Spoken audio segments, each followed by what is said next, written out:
dead for 18 years. Michael Toscano, CBS News. WTIC News Time is coming up on 3:05. Checking traffic. We've got a closure in Southington. It's Route 229. That's closed at Spring Street due to a one-vehicle crash. And down in Stratford on the Parkway, northbound, congestion between exits 52 and 53. That because of a crash in the right lane. Here is the forecast. We've got a hot and humid start to the week with a mix of clouds and sun this afternoon, the high up to 94. Then tonight, under partly cloudy skies, it remains warm and humid. A thunderstorm moving through, the low only down to 72. Now, as we head into Tuesday, lots of clouds. We'll have a shower in spots, notably cooler but still humid. The high dialed back all the way back to 77 on Tuesday. Periods of rain Tuesday night, the low down to 62. Then a little morning rain lingers into Wednesday. Otherwise, it'll be cloudy and cooler still on Wednesday with the high of 72. Wednesday night, partly cloudy, comfortable, the low of 60. Thursday, it becomes cloudy and a bit warmer, the high moving up to 81. Thursday night, overcast, couple of showers late, the low down to 61. Friday, cloudy, humid, couple of showers and a thunderstorm. Much cooler again, the high dialed back to 72. And then Saturday, cloudy, humid, thunderstorm in parts of the area, seasonably cool, a high of 73. I'm meteorologist Jason Caterina in the WTIC Weather Center. 88 right now in Hartford. Wall Street, Dow is down 1,051 points. The NASDAQ is down 616, and the S&P down 164 points. For these stories and more, go to WTIC.com. I'm John Silva, WTIC 1080 News. It's good to have an advocate, someone who knows the ins and outs of insurance and the ups and downs of life. AAA agents work with you to find the right insurance for your needs. And while some companies refuse to go beyond a quick call or an AI-generated chat, we know that a conversation is just the beginning. Through all of life's changes, we're here for you. Insurance at AAA. Meet your agent at AAA.com/insurance. Insurance products sold through ACA Club Insurance Agency are underwritten by various insurance providers, including CSAA Insurance Group. Not all applicants will qualify for all policies. AAA Life Insurance underwritten by AAA Life Insurance Company, Livonia, Michigan, and may not be available in all states. Technological advances speed all things up, including dental care. Columbia Implant Center in Manchester takes full advantage of this technology to bring better, faster service and better results in one day, the same day, 7 days a week. We have the specialists, the facility, and the technological expertise to provide and complete the treatment today. Call Columbia Implant Center at 860-730-6020 or visit ColumbiaImplantCenter.com. I believe I heard 1 minute and we got Allison Cross on. Thank you. And I gave him a call. That's Bruce Cloder, president of Swiss Cleaners and Uniform Services. He had problems with his computer network. Our business runs 5 different servers for our different profit centers, and our network was complex to the point where we had different businesses going on in our server room. TAP understood them all and was able to take care of us. How well has TAB taken care of Swiss Cleaners' computer network? They have a great service department. Anytime I call, anytime I email, anytime I communicate, they immediately respond appropriately. We've been using them for 14 years, and in our business, we cannot operate without our network being up. And I'm proud to say that thanks to TAB computer systems, we've never been down. Trust TAB's nearly 4 decades. In 10. Call 1-888-TAB-4-HELP, 1-888-TAB-4-HELP, or visit tabinc.com. Technology's advancing business. TAB Computer Systems.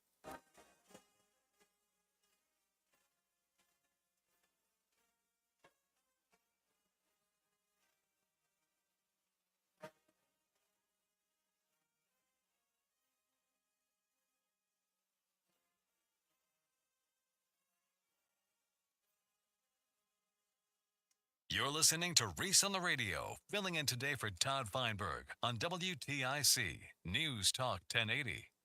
Down 6% right from the get-go.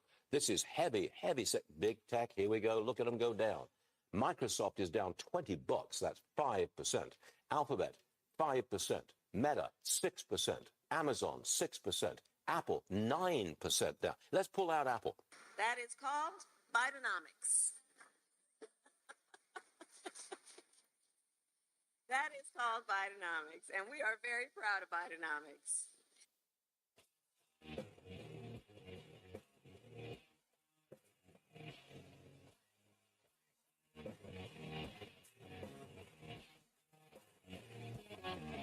here. It's called Bidenomics, ladies and gentlemen. It's called Bidenomics. Oh, baby. Stock market crashing, everyone making excuses. Oh, we've got plenty of that to get into.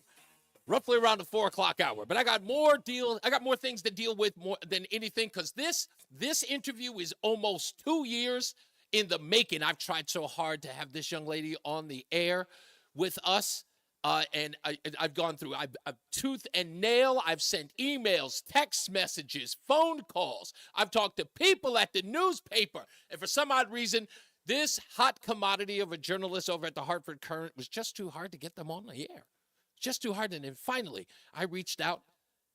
I don't think I had to work too hard this time around, but she decided to come on the air. None other than featured columnist for the Hartford Courant, Allison Cross, is on the line with us. Let's give her a round of applause. Hello, Allison. Hi, thank you for having me. I'm sorry I wasn't getting those texts or calls, but I saw your email in my inbox this morning, so I'm glad this was able to work out. That's okay, Allison. Don't worry about it. Listen, I want to commend you. You actually are responsible for something that happened on this program when I was filling in that changed the life of a subject of an article you did. Do you remember Calvin, the 60-plus-year-old man who was sleeping in an apartment stairway? Do you remember him? Yes, I do remember Calvin. Yeah, and it was because of your story about Calvin, I got the Hartford Police and Hartford, Connecticut at large to find Calvin and get him into a facility to find a bed. Do you know that? Mm-hmm. Yes, I did know that after that story came out that the right people were reading and listening and were able to get him set up at a shelter. So I'm very happy that you had a hand in that and were able to make that happen. It was important for me because Calvin's story, I was a kid sleeping in an apartment stairway when I was 15. I grew up homeless at 15 years old. And his story touched me personally as soon as I got to the part about him sleeping in apartment stairways, and then he would get up early so no one would see him. That was my story. And to hear someone in their 60s going through that, it touched me personally. And I went above and beyond the fact that the Hartford Police called up the show and said, "Tell Reese we are on the street looking for Calvin now." That changed my life forever and my relationship with this network. So one, I want to point out that you brought that to my light and we were able to do something about it. And that's where reporting is. That's what reporting in the paper is supposed to do. It's supposed to get people involved so that we can all come together and do something at least positive for those who are the subjects of those stories. And I want to commend you on that. Yeah, well, thank you so much for sharing that story and your personal connection to it. Like you said, it's kind of why we do what we do and kind of what journalism and what you hope when you write stories like that, what you hope the outcome will be. Exactly. So now we get to the tough part. So you wrote an article this Sunday that caught my attention. As a black man, 55 years old, I've been dealing with race relations my entire adult life and in my professional career. I talk about racism ad nauseum because I'm a black conservative, and I've dealt with racism personally. In fact, I had my life irreparably changed, harmed even, because of racism politically. I almost had my life taken from a white girl who accused me of a heinous crime, and it almost destroyed my life. And the people who are responsible for trying to get me put in prison went after me because I'm a black conservative. And this is not conjecture. This is actually in court documents where I am a part of the most reviled political party of New York City, meaning Republican. And they made claims that because of my race, that I should not have a fair trial.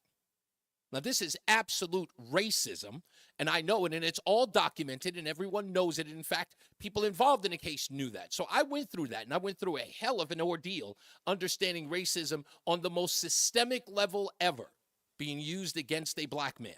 And just because I did not let's just say I refuse to go along and get along and stay in my lane and be a black Democrat because I was a conservative. I had my life turned upside down. Did you know that? I was aware of your story, yeah. Okay. So, Allison, when I hear someone say a headline, an epidemic of racism infecting Connecticut schools, I have to, well, infecting is an incredible word to use, but the epidemic of racism. But the source that we're using here is the NAACP of Middlesex County.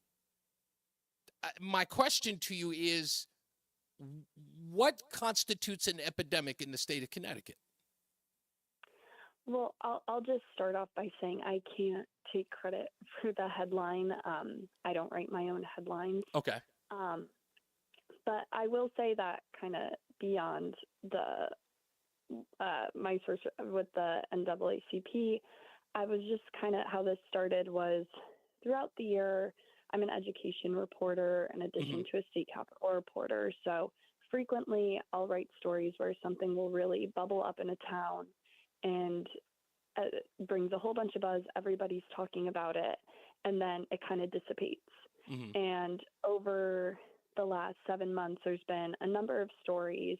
And a lot of times we look at things on the local level and see, especially issues like racism, as kind of a local and cultural problem. But when you kind of take a step back and put together all these different stories in all these different cities and towns, you kind of realize that this is a bigger issue that really kind of needs a local level focus, but also a state level recognition and focus about what's going on.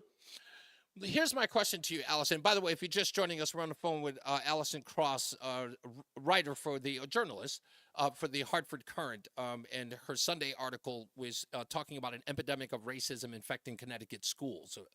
Let me ask you this, Allison, because there were a couple of stories that I know you're familiar with because you're an education reporter. And I know you know about this Cromwell School situation with the two African-American girls who say they were spat on and racist comments were made to them. Yet, however, there's been no charges filed against anyone. But one in particular that really struck me because there has been no answer to the story. Have you followed up on the Rom High School story where the noose was inside the locker room? No, I have not. Has there been any questions as to why there's been no follow-up to? We know that a young man has been arrested, but here's where, because I know it wasn't in your article. I noticed it wasn't in this particular article, but it was a huge story. A noose ends up in the locker room at Rom High School. A young man is arrested, but then there's no story thereafter. Is there any likelihood it's because the person who hung the noose is not white? Yeah, I don't know. I did not cover that story. Okay. And for this story in particular, I was just focused on incidents that have happened this year in 2024. Right. I didn't go back to 2023. I believe that the incident at Rom High School started in 2022. Yes. But I definitely think it does kind of warrant a follow-up, especially if there's still those unanswered questions. Because I believe that in order for it to be considered a racial issue, there must be two sides to said racism. And I think you understand what I'm saying here.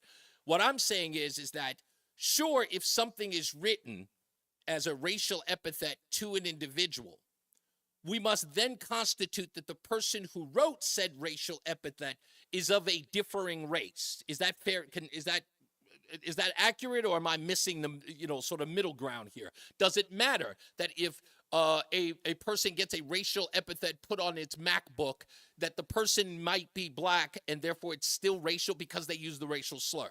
What constitutes in your newspaper's what constitutes racism to your newspaper in that level? In other words, can I have a black kid writing the N-word on another black kid's MacBook and then that be called racism or racist comment?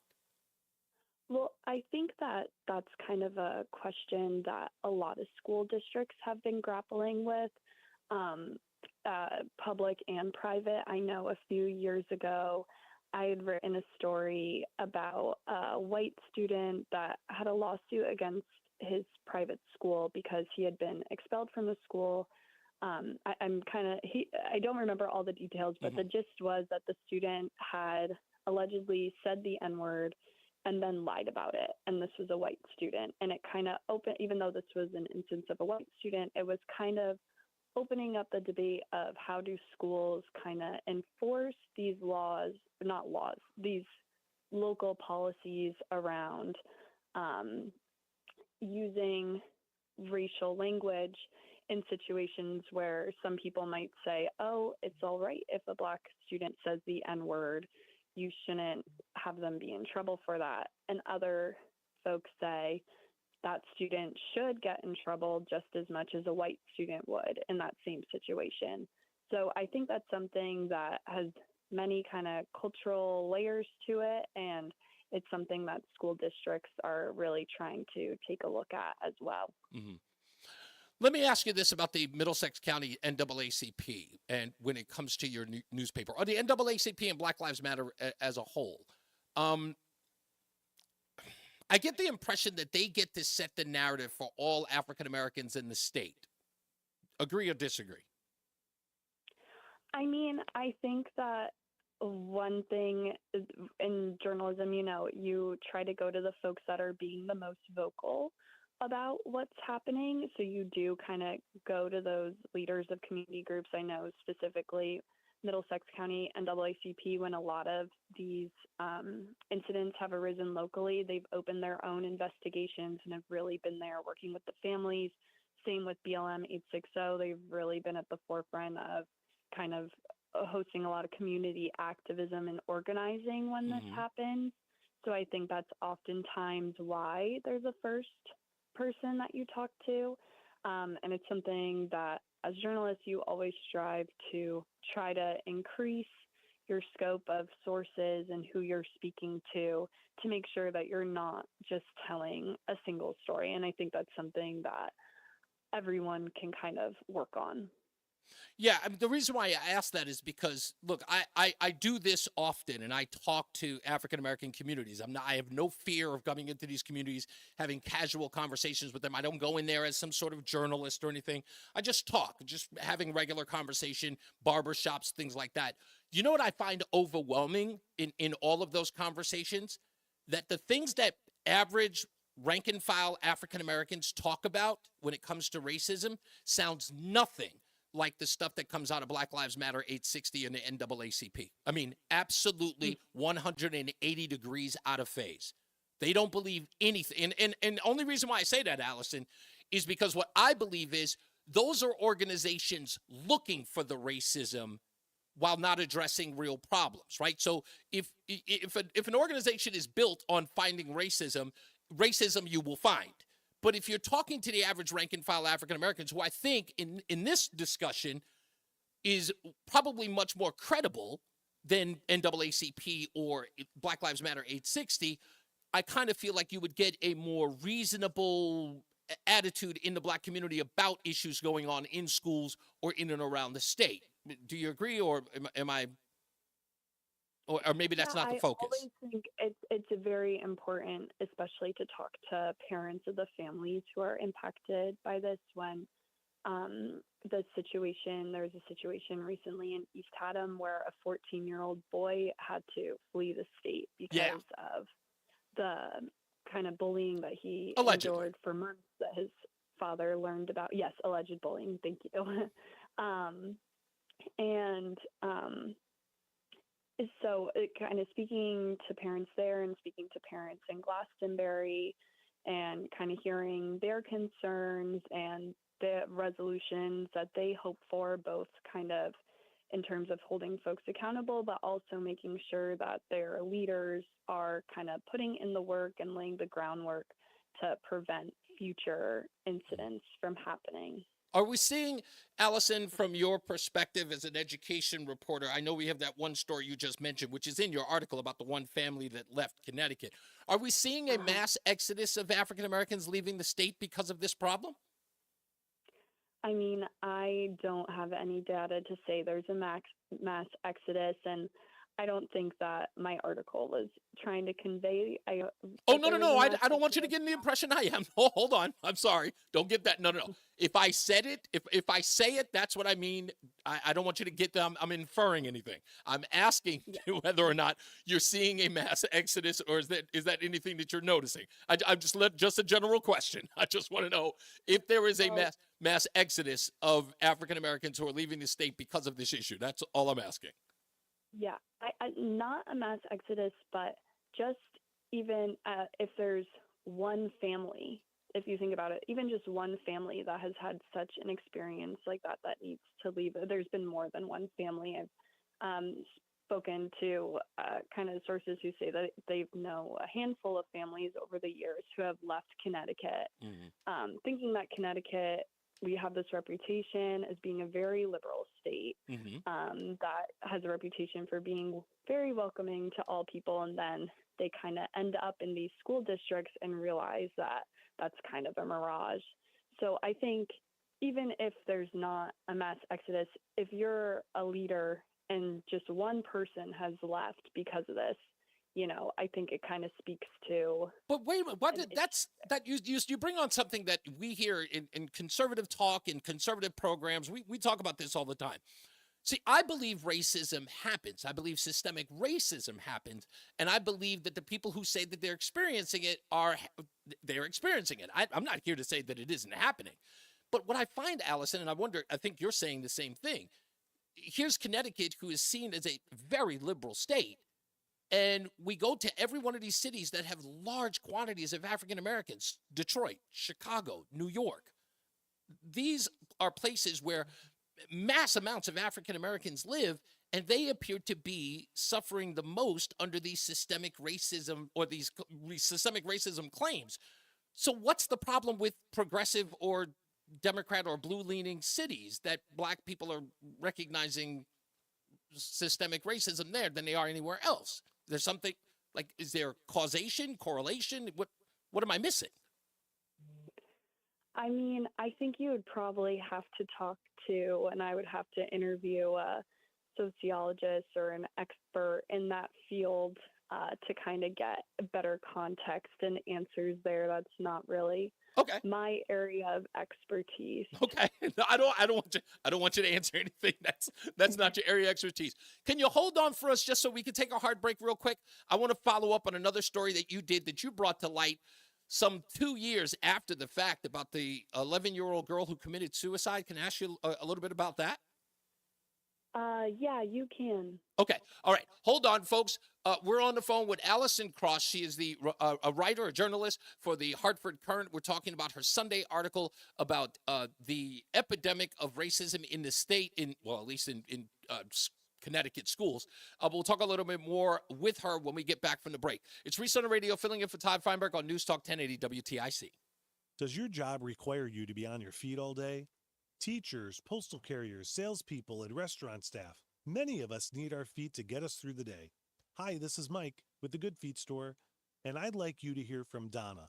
She's a nurse and a real customer of the Good Feet store who wanted to share her story. Oh, I have to tell you, I have struggled with pain in my feet. I was diagnosed with plantar fasciitis. With the 3-step program, it really fits to your lifestyle. I work in a hospital. I'm a registered nurse, so being on my feet, walking throughout the hospital during the day, I am free from any type of pain. And after working a 12-hour shift, I go home and my feet do not hurt. Whether you're a nurse or anyone wanting to enjoy work without your feet getting in the way, come see us at the Good Feet store. Learn more at goodfeet.com. We're located in Avon at 25 Climax Road across from Whole Foods. You too, Jeff. I'm sorry, buddy. I saw you in there. How are you, sir?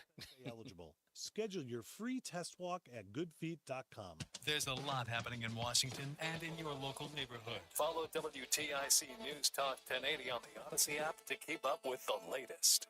Paid for by government. Did you hear? A secret hoard of 1904 $20 Gold Liberty coins have been found. These gorgeous 1904p gold coins are as bright and shiny as the day they were struck, and less than 500 of these gold coins are available. Coin experts are calling this secret U.S. gold coin discovery a once-in-a-lifetime opportunity, and you can own a piece of the hoard. When you call, you are guaranteed a 1904 Gold Liberty struck at the iconic Philadelphia Mint. With limited availability, you must call now. These 1904 1904 dated gold coins are still in uncirculated condition with brilliant luster. That is 120 years of history you can hold in your hand. To learn more, call 1-800-973-3077. Call now and you'll receive a free bonus, a $75 value free with every order. Call 1-800-973-3077 now to secure your 1904P $20 Gold Liberty coins before they sell out. That's 1-800-973-3077. And now, a WTIC news update. 3:30. Good afternoon. I'm John Silva with nearly everything on Wall Street has tumbled today as fear about a slowing U.S. economy worsens and sets off another sell-off for financial markets around the world. That followed a 12.4% plunge in Japan's Nikkei, the worst it has seen since 1987. Currently, the Dow is down nearly 1,100 points, 1/2 hour before the trade day concludes. Teenagers in the hospital after taking a fall from a rocky ledge in Avon over the weekend. She and another male companion were hiking near trails on Bryan Lane late Saturday night. They became disoriented, tried to make their way back. She slipped and fell, was transported to an area hospital with serious but non-life-threatening injuries. A couple of homicides less than 2 hours apart over the weekend in Hartford have detectives there investigating.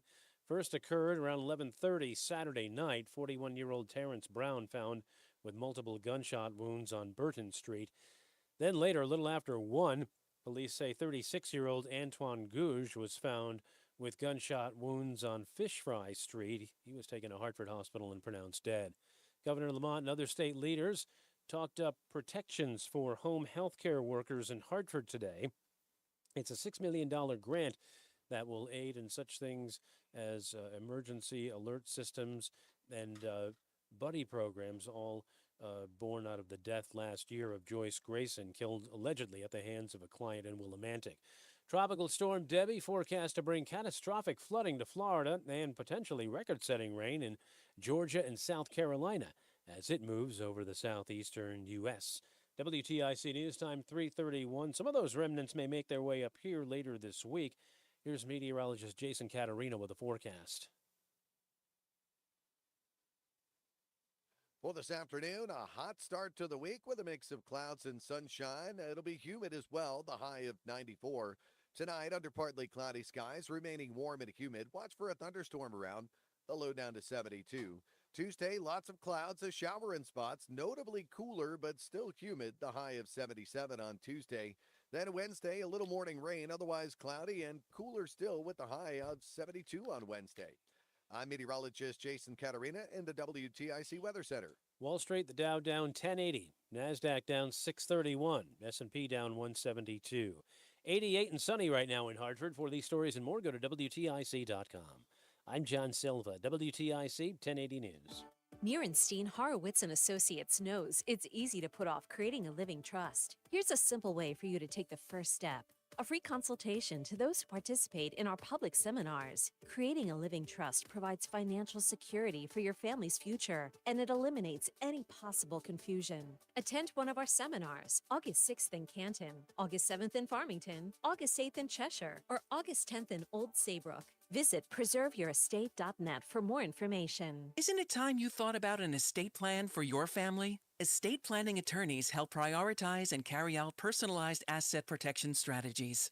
The law firm of Brown, Payne, Dearest & Scott has served the legal needs of individuals and their small businesses since 1977. Our experienced estate planning team is ready to help. With Brown, Payne, Dearest & Scott, you get more than a lawyer, you get a law firm. Visit us at bpslawyers.com. Simon Lebo approved this ad. Log in and listen to us for your chance to win a 6-night trip to LA to see Olivia Rodrigo for 4 nights. Entering is simple. Just create or log into your free Odyssey account on the app or Odyssey.com. Search our station, click the live button, then listen for a minimum of 60 minutes to get your daily entry. A chance to win a trip to LA for you and a friend to see Olivia Rodrigo for 4 nights. For more, go to Odyssey.com/contest. Thanks to Geffen Records. This is a national contest. Men, low testosterone causes a host of problems. These include a low sex drive, bad sleep patterns, unproductive workouts, decreased energy, brain fog, and more. But Many men just attribute these symptoms to aging and don't consider that there are medical treatments that can give them back their vigor and vibrancy. This is Dale for Northeast Men's Health, and if you're feeling like I just described, it's time for you to treat that low T and change your life. At Northeast Men's Health, we're experts in treating low testosterone and other men's sexual health conditions. We've successfully treated thousands of men for low T and have seen the amazing difference that those treatments can make in a man's life. If you're feeling like the vast majority of men who are low T, within just a few weeks, you'll feel your energy return. That brain fog will go away. Your sleep will improve, as will your workouts, and your sex drive will be significantly enhanced as well. So make an appointment and make a true life change. Your initial visit is only $99 and includes blood work and a medical consult. And if you start on testosterone the day of your appointment, your visit is free. Call 800-930-5956. That's 800-930-5956. Or go to northeastmenshealth.com. We have 5 offices across the Northeast to serve you. This is the story of the one. As a maintenance engineer, he hears things differently. To the untrained ear, everything on his shop floor might sound fine, but he can hear gears grinding or a belt slipping. So he steps in to fix the problem at hand before it gets out of hand. And he knows Grainger's got the right product he needs to get the job done, which is music to his ears. Call, click Grainger.com, or just stop by. Grainger, for the ones who get it done. Getting quality employees to fill positions in your company is essential, but finding those people can be a major hassle, unless you use ZipRecruiter. ZipRecruiter makes finding quality people a breeze. And right now you can try it for free at ZipRecruiter.com/free. With ZipRecruiter, one click sends your job to hundreds of top job sites. But more than that, ZipRecruiter's advanced technology identifies the candidates with the skills you need, sends you a list of great matches to review, then actively invites them to apply for your job. And the results speak for themselves. 4 out of 5 employers who post on ZipRecruiter get a quality candidate within the first day. That's right, the first day. Now you can focus on your business and let ZipRecruiter do the work finding the best people for you. See for yourself. Experience the ease, efficiency, and power of ZipRecruiter for free. Just go to ZipRecruiter.com/free. That's ZipRecruiter.com/free. ZipRecruiter.com/free. Do you know what brand sells the most? 1 minute. Thank you, sir. Skechers. Why? Skechers has the best looking safety toe and slip resistant shoes around. They've got superior quality and simply incredible prices, but many people get them just for the style. So you can enjoy tough, steel-toed protection and slip-resistant soles anywhere, even if you don't need them for work. And since they're Skechers, you know they're going to be comfortable with Skechers' exclusive air-cooled memory foam. Find your new pair of Skechers safety toe and slip-resistant work shoes at a Skechers store, at Skechers.com, or wherever work shoes are sold. It's one thing falling in love with a house, picturing yourself moving in and calling it home, and quite another navigating the world of price negotiating, mortgage lenders, and finding the budget that works best for you. An agent who's a realtor can make understanding that world easier. Realtors have the expertise, access to proprietary data, and tools to help you get from imagining living somewhere to actually doing it. That's the kind of help we can provide, because that's who we are. Realtors are members of the National Association of Realtors. This is Reese on the Radio, filling in for Todd Feinberg on WTIC News Talk 1080. What's up, everybody? You know who it is. You know who it is. It's Reese on the Radio. Frederick Douglass of the 21st century. It's WTIC News Talk 1080. Ooh, that's nice. That's really smooth. I like that. Brother, keep that one in heavy rotation. It's Reese on the Radio, News Talk 1080 WTIC. Don't forget, you can always go to ReeseOnTheRadio.com, ReeseOnTheRadio.com to check out the show. You can watch my melodious voice right here always. On the phone with us is Allison Cross of the Hartford Courant. We're talking about her article from Sunday's edition of the Hartford Courant.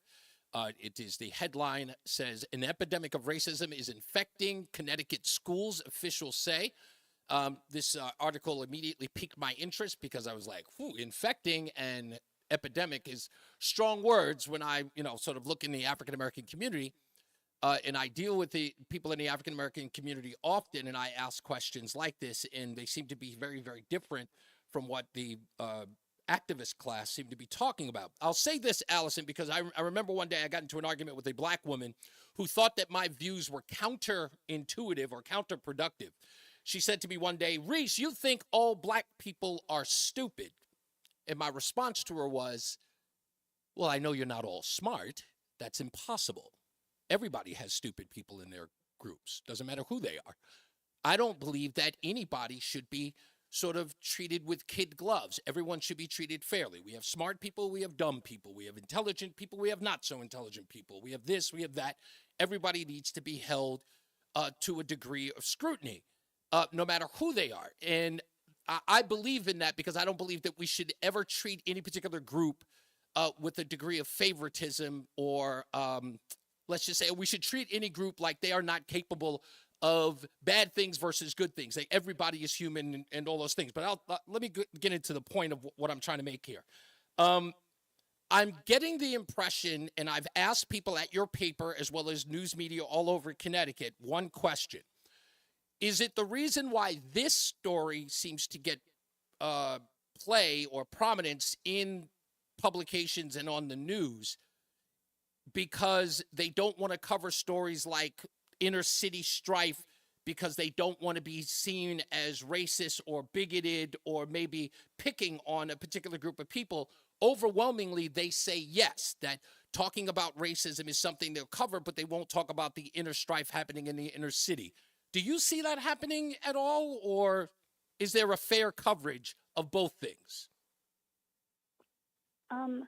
I mean, I think that we try to cover both those issues when situations arise and people are talking about it. We obviously kind of want to follow what the people know and what's really weighing on people's minds. So obviously kind of what's happening in our inner cities is very important, and what's happening in our schools are very important, and we're trying to cover all of it as best as we can with the limited resources that we have. Right. I understand, like, gangbangers are not going to have a conversation with reporters on why they're killing young black kids at, crisis levels. I understand that that's a hard thing to cover. I just kind of feel like I don't see as, and I cover, I follow the news, I read everything. I just don't see both of them being covered. And when you ask people, hey, why isn't this being covered? The response that they get off the record, they tell me off the record, and I'll never tell any, who says this to me. They go, look, it's really, really hard to cover an epidemic, a real epidemic of black people killing each other in Hartford. You can't cover that without someone saying to you, oh, they're just bringing it up because it's black folks and they're trying to be, they're trying to paint us in an unfair light. But stories like this don't really help the country. I mean, well, not even the country, but the state either, because I almost feel like it sets people up to where, in other words, it only exacerbates the divisiveness within blacks and whites and others in the state. That's why I don't seem to understand, because this story sounds like it's coming directly out of the NAACP, yet it sounds partisan in some way. Am I wrong there? Or like, I don't want to blame your journalism here. This is what I'm reading the article from the people who are talking about it or who are subjects of the article, and they're isolating 5 incidents in this article to then suggest that we have an epidemic. I don't think 5 issues of racism or alleged racism in this case even competes with the epidemic of death inside inner cities in the state. I just don't, for me, the juxtaposition is off. Yes, I think those are 2 very, very key issues. And I know I'm not a crime reporter. Right. So those, even though, obviously with writing about education, things that touch our youth are often stories that I report on, but I'm not a crime reporter. So I haven't really been able to dive deeply into the epidemic of violence that is kind of happening within Connecticut and across the country. But I know that kind of even with me, since this story came out, I've gotten emails in my inbox from teachers that say that they have seen this every day, from parents who say, this happens every day. Well, obviously the girls in Cromwell, what they alleged, they said it was happening every day. So I think for a lot of people, they do see this as a very serious issue, that even though we do hear about these incidents that do get a lot of buzz, there's so many other things that are the reality for Black students, particularly in suburban towns that are very majority white populations Mhm. that we Well, it is a probably majority never white. hear It's a majority white state, without a doubt. Yeah. That doesn't give, in no way does that allow for anybody to be treated in that way. Speaking of the Cromwell thing, which I found a little bit astonishing at the response to it, because here are two girls who are not only vocal, but they've pretty much come forward. Right, we know who they are. We've seen an interview. Fox 61, was it Matt Caron did an interview with both the girls. They've been on camera. They've expressed who it was or the people who have attacked them racially. The part that I don't seem to understand is, one, there's not been a lot of follow-up. Secondly, there have been no arrests. These girls were assaulted. If they're spat on, they were assaulted. Yet there's been no coverage or push, no police investigation into their claims. Is that not something that you would follow up on, or is there not really an interest in following? Because that's an actual hate crime on a person. Like, that's an attack on two black girls. Yet there's been really no follow-up since that story, I guess, hit national airwaves maybe about 2-3 months ago. Yeah, no, I know. And one thing too, in all the stories that I tried to touch on this article, a very common thread is kind of the difficulty of enforcing our state laws around hate crimes and especially prosecuting hate crimes. And as well, kind of even difficulties for families of getting to that point where there is an investigation and their claims are taken seriously. But you can put pressure on Cromwell to do something about this, can't you? Like, you write an article about this, Allison. You say that no one has ever been charged with assaulting these two black girls. You can put pressure on them to do something just by writing a quick article, right? I mean, yeah, I mean, journalists everywhere, kind of wherever we point our spotlight to. That's why so many people do try to get their stories into the media and heard, because there is a lot of power in that. Well, I mean, in this case, the reason why I'm saying it is part of, and this is maybe just a theory. I'm not suggesting that it's concrete. It's not on great standing, but hear me out. I believe that if you or any other journalist, and I'm not just putting this on you, but I think any journalist, if they were to put the pressure on the officials, the public officials, maybe even the police department, to say, maybe we have an epidemic, as you put it out, as the title reads, maybe we have an epidemic of racism in our school system because no one's being held accountable for said racist epidemics. So it's like the Rom High School thing. The Rom High School thing gets the NAACP to show up outside the school. We need answers. So an arrest is made. The arrest is made, but then nothing comes of it. Not that we needed to know the identity of a minor, but no one even followed up on the story so that we can get other people. Because I believe in order for people to stop doing this, they know there are consequences. But if these two girls in Cromwell never have consequences against the people who did them to them, of course you're going to see a rise in, because nothing happens. Nobody's going to do anything. And no one seems to care other than the headline of the racist act. So it's like racism in Connecticut. And then we ask for the follow-up and they go, yeah, we moved on. Yeah, no. And just to provide some more context for you, Connecticut has very strong privacy laws, especially when it comes to juvenile crime. Oh, and I understand that. So there's, and especially with schools too, they are not really, a lot of times they say, we're not allowed to say whether a student was expelled or suspended from school or faced any kind of consequences if they were kind of accused of an alleged incident. So I think that's kind of where. But they told everyone that someone was arrested and that was the end of the story? Yeah, well, no, it's a kind of a frustration for many people, that it's very hard to kind of navigate those systems and those privacy laws and get people to give you the answers without them feeling like they're breaking the law themselves. So it's a shared frustration for sure.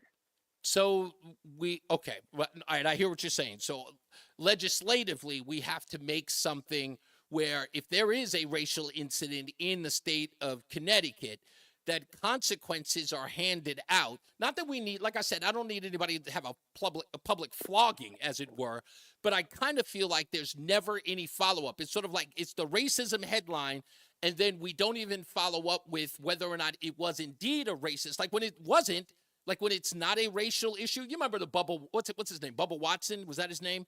The NASCAR driver?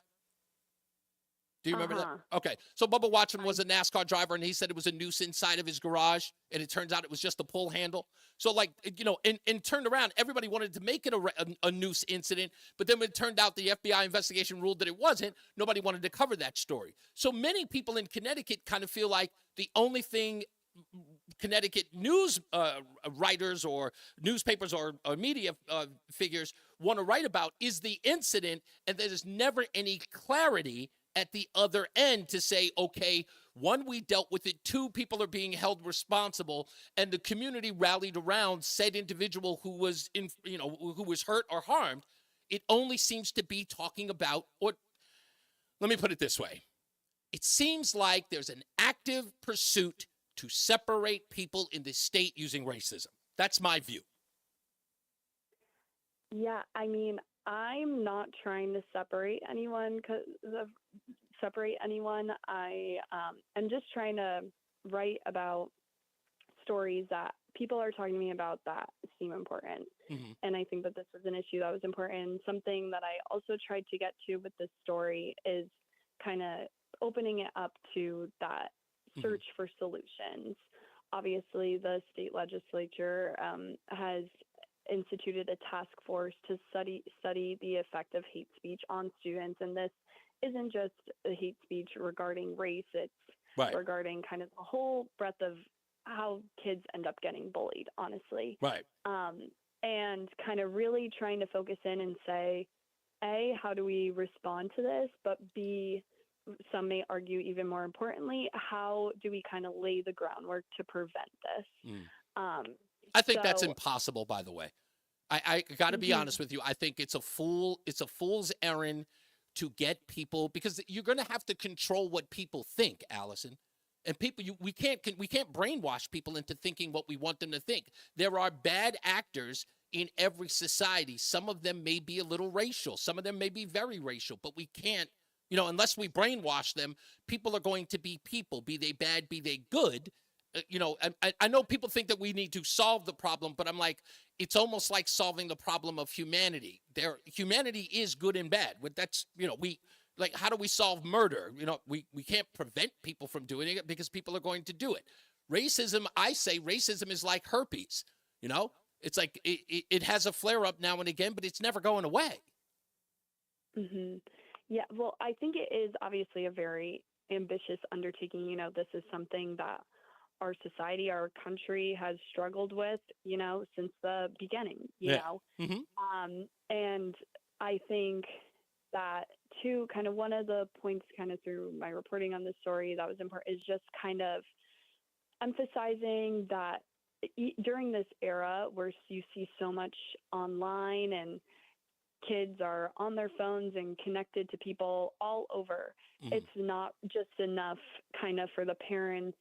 Sometimes it's kind of, I'm struggling with how to phrase, but the idea that it's not enough kind of for the parents in the home to say, we accept everyone, we love everyone, we don't discriminate against people.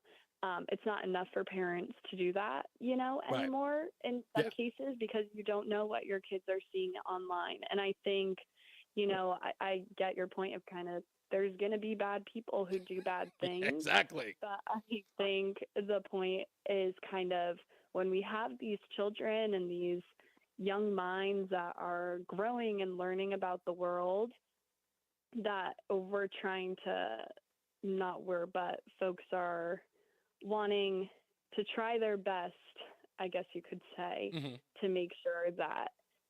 To be honest with you, Allison, I don't believe that any one of those kids has a racist bone in their body. But here's what I do believe. And only reason why I do is because I have a young person in my home, right? He's 17, right? My wife, she and I got together when he was 14. So I've been in his life for a considerable amount of his teens, going through high school. And I talked to him about what do the kids say? He's black and Hispanic, right? Mixed. Father's black, his mother's Mexican. And I talked to him about how's racism handled in your school.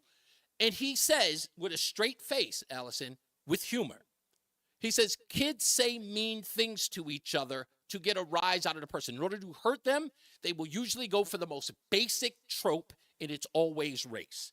Because he goes to a school that's multicultural, and every stereotype in the book is used on every one of those kids. And when they talk to each other, I go, you guys don't get mad? This doesn't turn into like fights in the lunchroom or anything like that? It's like, no, we laugh about it. Now, no, I can't speak for every kid on this level, but kids have always been known. Since I've grown up, since you've grown up, bullying has always been a staple of who we are. And when you want to get a rise out of someone, you say the most offensive thing you could think of to a kid. Today, race is at the top of that list because it's easy. It's low-hanging fruit. Would agree a little? Yeah, I mean, I think bullying is horrible, Yeah. and I think that it is. I mean, that's a statement that everyone can agree with, I think. Yeah, sure, of course. But I think that, in your son's case, it's great that he's kind of able to kind of listen to that and still know, and not let things like that hurt him and hurt his friends. Right. But, like you said, that's not the experience for every kid. Of course. And I think that you did raise a good point about how you think that these students, a lot of times who are perpetrating these acts, they're not racist. Right. Kind of, that could very well be the case, that they're not racist, that they're not going home and hearing about all these bad things. Yeah. Thinking all these That's the impression people get from these articles, is that when they go home, their mother and father said, and don't you be talking to them people. Like that's what they're hearing, like back in the 50s. Yeah. Don't let me catch you dancing next to the soda shop with them. Yeah, but I think even given that history, it's very important. That's why it's very important to 30 educate seconds. kids kind of about why their words matter and why when they say one thing, it may not seem like a big deal to them, but it's a very big deal to someone else. Allison, I'm gonna let you go. Trust me, I can do this with you for 3 hours. But I appreciate you, folks. Allison, thank you so much for being here, folks. Allison Cross, writer, journalist for the Hartford Courant. Check out her Sunday article. It's, again, about school and racism. And let me read the title again before we get out of here. We're going to get the BPS Traffic Center. An epidemic of racism is infecting Connecticut schools, officials say. It's a good read, but I just wanted to get to the bottom of it, at least from her perspective. Thank you so much, Allison. I appreciate it. And please, you are welcome anytime. Thank you very much. I appreciate Bye-bye. it. All right, bye-bye. All right, folks. Yeah, like I said, we'll talk about it. If you want to give a phone call and give your opinion, please do. 860-522-WTIC, 860-522-9842. I wish I did have more time with her because I wanted to ask her about the 11-year-old girl in the suicide story, but I had other stuff there to get into. But maybe we'll get another chance. Let's get to the BPS Traffic Center with Mark Christopher. Hey, Mark. Hey, Reese, good afternoon to you. Good afternoon, everyone. Well, if you're heading into Hartford right now, southbound side of 91 delays 33 down at 32 A and B. And again, once you get south of downtown, you're moving well down into Meriden. Northbound 91, no issues. Cromwell through downtown up into Windsor. 84 eastbound, a little tap of the brakes as you move into the tunnel. Westbound 84, that's a good ride. Vernon out into Farmington. 291 through 84, okay. East of the river, 2 eastbound, moving well. Glastonbury into Marlboro. 9 northbound, slowing. 22 up to the Aragodi Bridge. Westbound 84, a little tight in Waterbury. 22 to the Mixmaster. If you are heading down into New Haven, 95 southbound delays 48 down to 44 on the southbound side of 95. Traffic and weather together on the 8th WTIC News Talk 1080. You're in hot water, mister. What'd I do? I told you months ago our utility bills were getting higher because of that old outdated tank water heater. Maybe it's time we finally switch to a Navien tankless. Learn about Navient's high-efficiency tankless water heaters, endless hot water, all while helping you save on your energy costs. Hey, look at this. Our utility bill is lower since we got the Navien tankless water heater. Who's in hot water now? We are, all the time. Learn more at tanklessmadesimple.com. Wesley Financial Group is not a law firm. Are you a victim of the timeshare trap and think there's no way out? I'm Chuck McDowell, founder of Wesley Financial Group, the original timeshare cancellation expert. And I'm here to tell you that there is a way out. All you need to do is give my office a call. I will send you a timeshare exit information kit absolutely free, explaining how the timeshare industry works and your options for cancellation. Call Wesley now for your free info kit. 800-790-1400. 800-790-1400. WTIC weather. Well, this afternoon, a hot start to the week with a mix of clouds and sunshine. It'll be humid as well, the high of 94. Tonight, under partly cloudy skies, remaining warm and humid. Watch for a thunderstorm around, the low down to 72. Tuesday, lots of clouds, a shower in spots, notably cooler but still humid, the high of 77 on Tuesday. Then Wednesday, a little morning rain, otherwise cloudy and cooler still with the high of 72 on Wednesday. I'm meteorologist Jason Caterina in the WTIC Weather Center. There's a lot happening in Washington and in your local neighborhood. Follow WTIC News Talk 1080 on the Odyssey app to keep up with the latest. WTIC is 99 and kicks off a year-long celebration to 100 years on the air. This is WTIC and WTIC FM HD2 Hartford, an Odyssey station. 4 o'clock, good afternoon. I'm John Silva, WTIC 1080 News. Sunny skies, 88 degrees is the temperature in Hartford. Well, nearly everything on Wall Street tumbled as fear about a slowing U.S. economy worsens and set off another sell-off for financial markets around the world today. The S&P, Dow, and NASDAQ all sustained significant losses. That followed a 12.4% plunge for Japan's Nikkei, its worst day since 1987. Man's facing charges in New Haven after officers there say he tried to steal a police car with a police officer in it last night.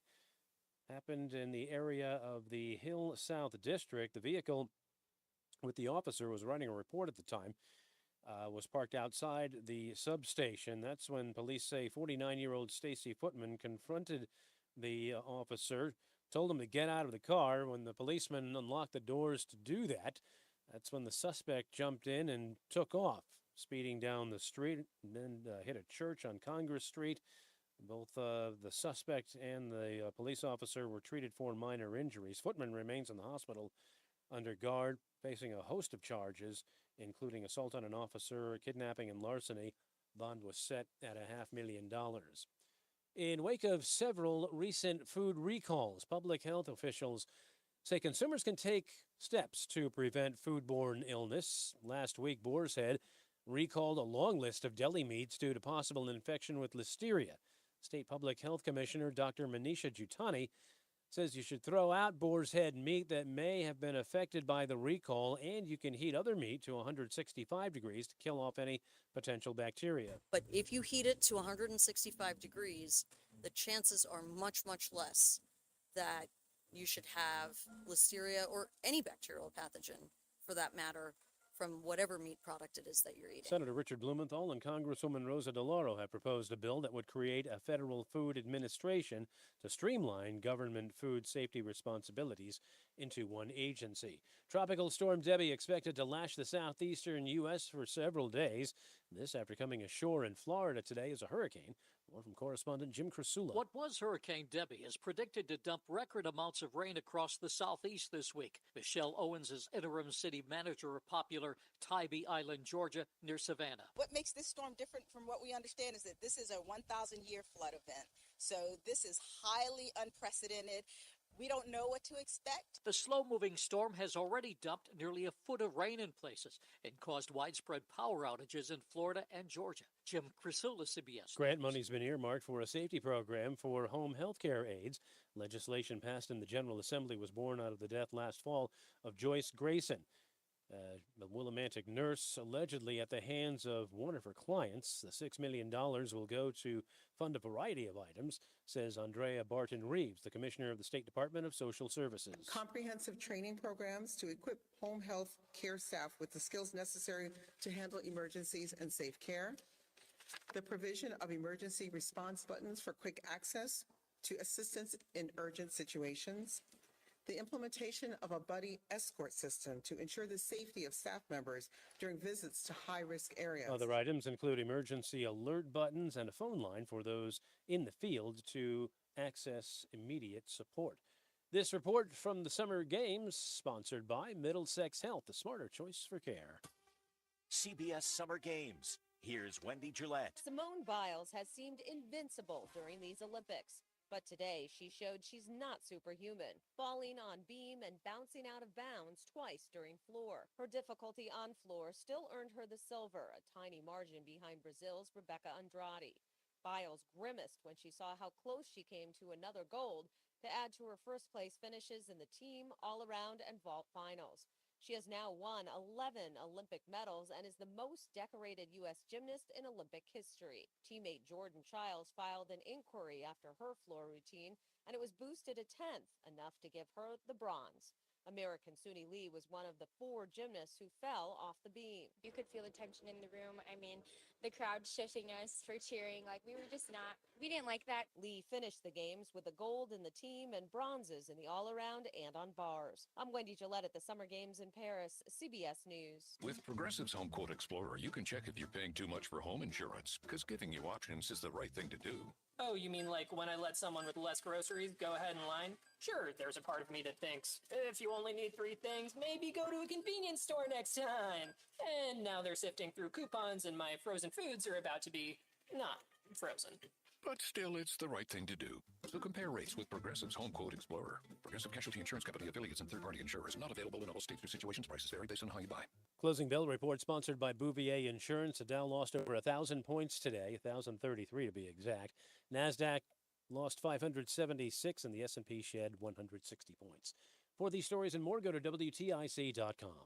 I'm John Silva, WTIC 1080 News. I don't like onions. 1 minute. Oh, do they have gluten-free bagels? Good to go. You can't juggle every food for Coming in right after the mini drop. Okay. Easy Cater is the all-in-one tech platform that makes it easy to get restaurant catering for work, with options for any group size, taste, dietary preference, or budget. Easy Cater saves your favorite restaurants and orders, which makes reordering a snap. Need to modify an order? No problem. So when it comes to food for work, make it easy on yourself with Easy Cater. Start your order at easycater.com. It's summer in Britain, and the crimes are just getting started. I found another body. Stream the best of British crime drama, only on BritBox. Don't miss new seasons of acclaimed series like Blue Lights, which Time Out calls Belfast's answer to The Wire. And The Responder. In 10. Freeman in his Got it. international Emmy award-winning role. I can feel it. I'm going to crack. Stream the best of British crime drama on BritBox. You know, this is why I want to be a detective. Watch with a free trial today. This is Reese on the Radio, filling in for Todd Feinberg on WTIC News Talk 1080. We are back. It's Reese on the Radio, News Talk 1080 WTIC, as the big voice just said. I hope you guys are just joining us now. If you did, you missed Allison Cross from the Hartford Current talking about her article in Sunday's paper about an epidemic of racism infecting our schools. Again, I guess she said she doesn't put the headlines on her story, so I'm not going to hold her account to that. But the the Middlesex County NAACP, I've got one question. Where's your phone number? Can you get a phone number? Why do these people not have phone numbers? So you can call them and say, hey, can I talk to someone, and leave a message. They use this excuse. They say, because we get hate voicemails. Well, okay. Well, if you're getting hate voicemails, that would be evidence that you would then give to the authorities. Can somebody get a voicemail? Just anybody? Why do I have to go searching for people's telephone numbers? What's that about? It's the NAACP. What if somebody wants to call you immediately? It's got an emergency. Speaking of emergency, let's find out if there are any on the road at the BPS Traffic Center with Mark Christopher. How we doing out there? All right. Thank you very much, Reese. Well, if you're heading into Hartford right now on the north and southbound side of I-91, that looks good. Northbound from Cromwell through downtown up into Windsor. Southbound a little slow, getting by 33 down to 32 A and B. Both sides of 84, no problems. I feel like everybody's a little off. Are they upset that I went after the reporter? Eastbound side. Who? No. No, I don't think you went after her. No, I don't think so either. Manchester 2 eastbounds looking good, Glastonbury and Marlboro. If you're traveling into Middletown, 9 northbound delays 22 up to the Aragoni Bridge. 84 westbound, a little tight in Waterbury, 22 up to the Mixmaster. If you are heading down in toward New Haven, 95 southbound delays from 46 down to exit 44 on the southbound side of I-95. Traffic and weather together on the 8s WTIC News Talk 1080. WTIC. For the rest of the afternoon and into the evening, it'll be partly sunny and hot. The high peaking at 95 this afternoon, then partly cloudy, warm and humid with a thunderstorm in spots overnight. The low down to 72. Lots of clouds, notably cooler for us as we head into Tuesday, but still humid. A shower in spots, the high of 77. Wednesday, a little morning rain, otherwise cloudy and cooler still. The high only 72 on Wednesday. Then Thursday, cloudy and warmer, the high moving up to 81. Currently, it's 87 in Danbury, New Haven at 88, and it's 90 in Hartford. I'm meteorologist Jason Caterina in the WTIC Weather Center. Hi, I'm Deb. With my Big Y Rewards, I get points when I shop to redeem for discounts on groceries and fuel. I'm Jan, Deb's sister. With my Big Y Rewards, I get points when I shop to redeem for discounts on groceries and fuel. Okay, but I said it first. It's more than food. It's my Big Y Rewards. If you or a loved one has been the victim of medical malpractice, know that you are not alone. Call 1-800-HAYMOND, and they will get you the answers and advice you deserve. Attorney John Haymond is your legal authority in medical malpractice. Call 1-800-HAYMOND. Need space in a hurry? Order your storage container at eagleleasing.com or call 1-800-GET-EAGLE and we'll have it delivered on site like that. I'm Mike Eagle, and just remember, don't get stressed, get Eagle. You see us everywhere. We're Eagle Leasing. Need a space shot? Rent one of our clean, dry, ground-level storage containers from Eagle Leasing today. Call 1-800-GET-EAGLE or check us out and get a quote at eagleleasing.com. I'm Brandon Eagle, and you see us everywhere. We're Eagle Leasing. After 30 years of doing knee and hip replacements, Dr. Mitchell Scheinkup thought there had to be a better way, and that led him to regenerative medicine. I was one of the first orthopedic surgeons to do it. Now, after 20 years of successful orthobiologic treatments, lots of clinical data, research, and teaching, Dr. Scheinkup is National Medical Director at QC Kinetics. They've done an amazing job of becoming the most significant orthobiologic and regenerative medicine practice in the United States. QC is so far ahead of the game in its science, its protocols, its people, its facilities. So if you have chronic pain from arthritis and you want to avoid drugs and surgery, call the experts in this revolutionary field, QC Kinetics. To give patients real lasting relief from pain, that's what I live for. That's my mission. Get your free consultation now. Call QC Kinetics. Call QC Kinetics, 860-440-PAIN. That's 860-440-PAIN. 860-440-PAIN. When you're Woman. love, it can feel like everyone else has. It's in every movie, every song, and all the PDA. Looking for love sucks. Thankfully, California Psychics can give you the guidance you need to find the one. We guarantee if your reading isn't life-changing, it's free. And new customers receive 20 minutes for just $20. Visit CaliforniaPsychics.com. Experience the joy of certainty. California Psychics. As a roofer, I don't have time to fail. Homeowners rely on me, so I rely on Beacon. Beacon's unique network of branches work together to get me what I need when I need it. And with the Beacon Pro Plus app, I've got the brands I depend on, like GAF, right at my fingertips. Now through September 15th, purchase high-quality GAF with Beacon Pro Plus and earn up to $1,500. Go to BECN.com or download the Beacon Pro Plus app today. Beacon, always building. It is your girl, Cammie. And I want you to know that when I listen to the radio, okay, I listen to Reese on the radio. Oh, that's good. It's a nice little version of Running Away. A little Jay Dilla beat there. I got to play this audio. Down 6% right from the get-go. This is heavy big tech. Here we go. Look at them go down. Microsoft is down $20. That's 5%. Alphabet, 5%. Meta, 6%. Amazon, 6%. Apple, 9% down. Let's pull out Apple. That's right. That was Stuart Varney from the Fox Business Channel today. Why do I play that clip? Because of this quote coming directly from... why does this guy still have a job? Jim Cramer, July 22nd, of this year, an article written about him on CNBC, he said this, quote, if you're looking to invest in tech, you want a world where tech has a voice in Washington, not slashed vocal cords under Trump or mute under Biden. He said, if you own many stocks of international companies and you want to vote your portfolio, Harris is more likely to help than hurt. That's more than I can say about everyone else. That's what Jim Cramer said. Put your money into tech stock. It's going to be great because Kamala Harris is in the race. How do I say it better than Homer Simpson himself? No! Again. Jesus, Kramer. I would rather take stock tips from Cosmo Kramer than this lunatic. Every time. Every time. It doesn't matter where you go. When this guy says, just go the opposite way. That's what this guy, Jim Cramer is opposite day. Every day is opposite day. Just watch him go the other direction. Woo! White Mike is in Florida. What's going on, White Mike? Oh man, well, you went off on a financial tangent. No. I just wanted to mention that at the top of the hour, but I'm sure you want to call about the Allison Cross conversation.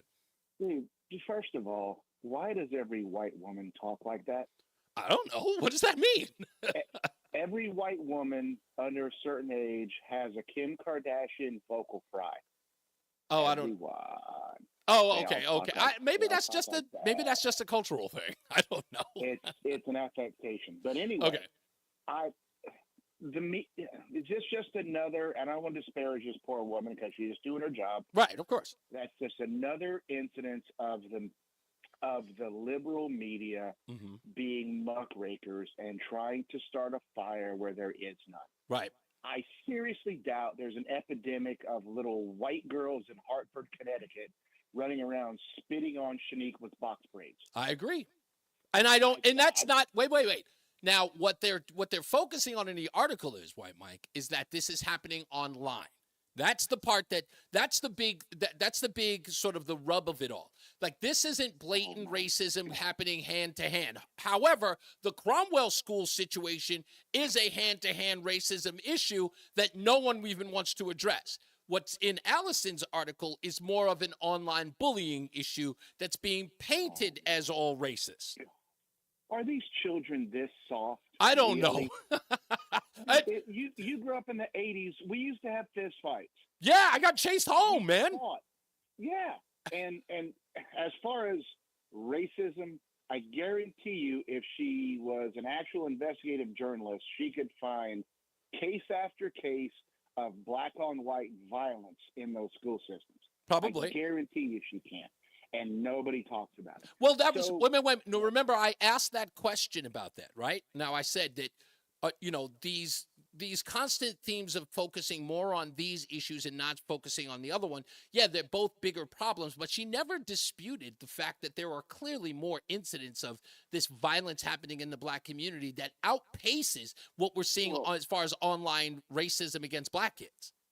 Oh, and I appreciate that, but the direction you went in was the obvious one, which is black-on-black violence. Clearly.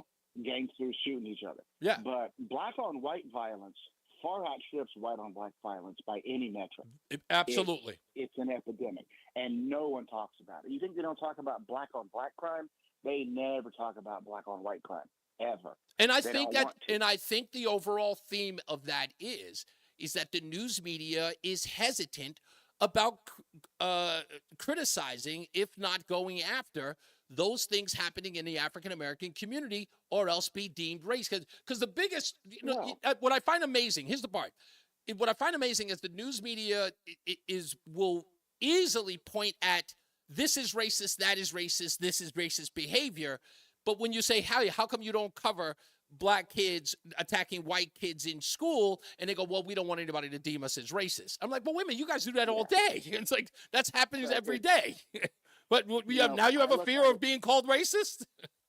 I look at it as there's two ways to look at it. Like, the old man bites dog story. Yeah. Dog bites man, no story. Man bites dog, big story. Yeah. The other one is, I believe, the reason the media doesn't cover any of this stuff, be it the chaos in our inner cities, black on white crime, is because it goes against the narrative they have worked for decades to present and develop. Yeah. That, this group of people, it's weird, dude. The most racist thing is the soft racism of low expectations. Yeah. As we've discussed. Yeah. And the media looks at black people like those N-words just can't help it. Yeah. Yeah. Yeah. Okay. You know what? I said that before, and that was the reason why I made that comment. I was like, I had a black woman said to me, "You think black people are stupid?" And my response is that, look, I can damn well bet you that you're not all smart. You see, it's like you don't all get to be smart because you're black, because I might offend you. It's like all black people. I know plenty of black people in my family that are dumb as rocks. It doesn't mean that I'm not supposed to say it because they're black. Yeah, everybody should be held to the same standard. Exactly. But unfortunately, if the media covered the crime I'm talking about the way they talk about the occasional George Floyd incident, right, there would be riots in this country.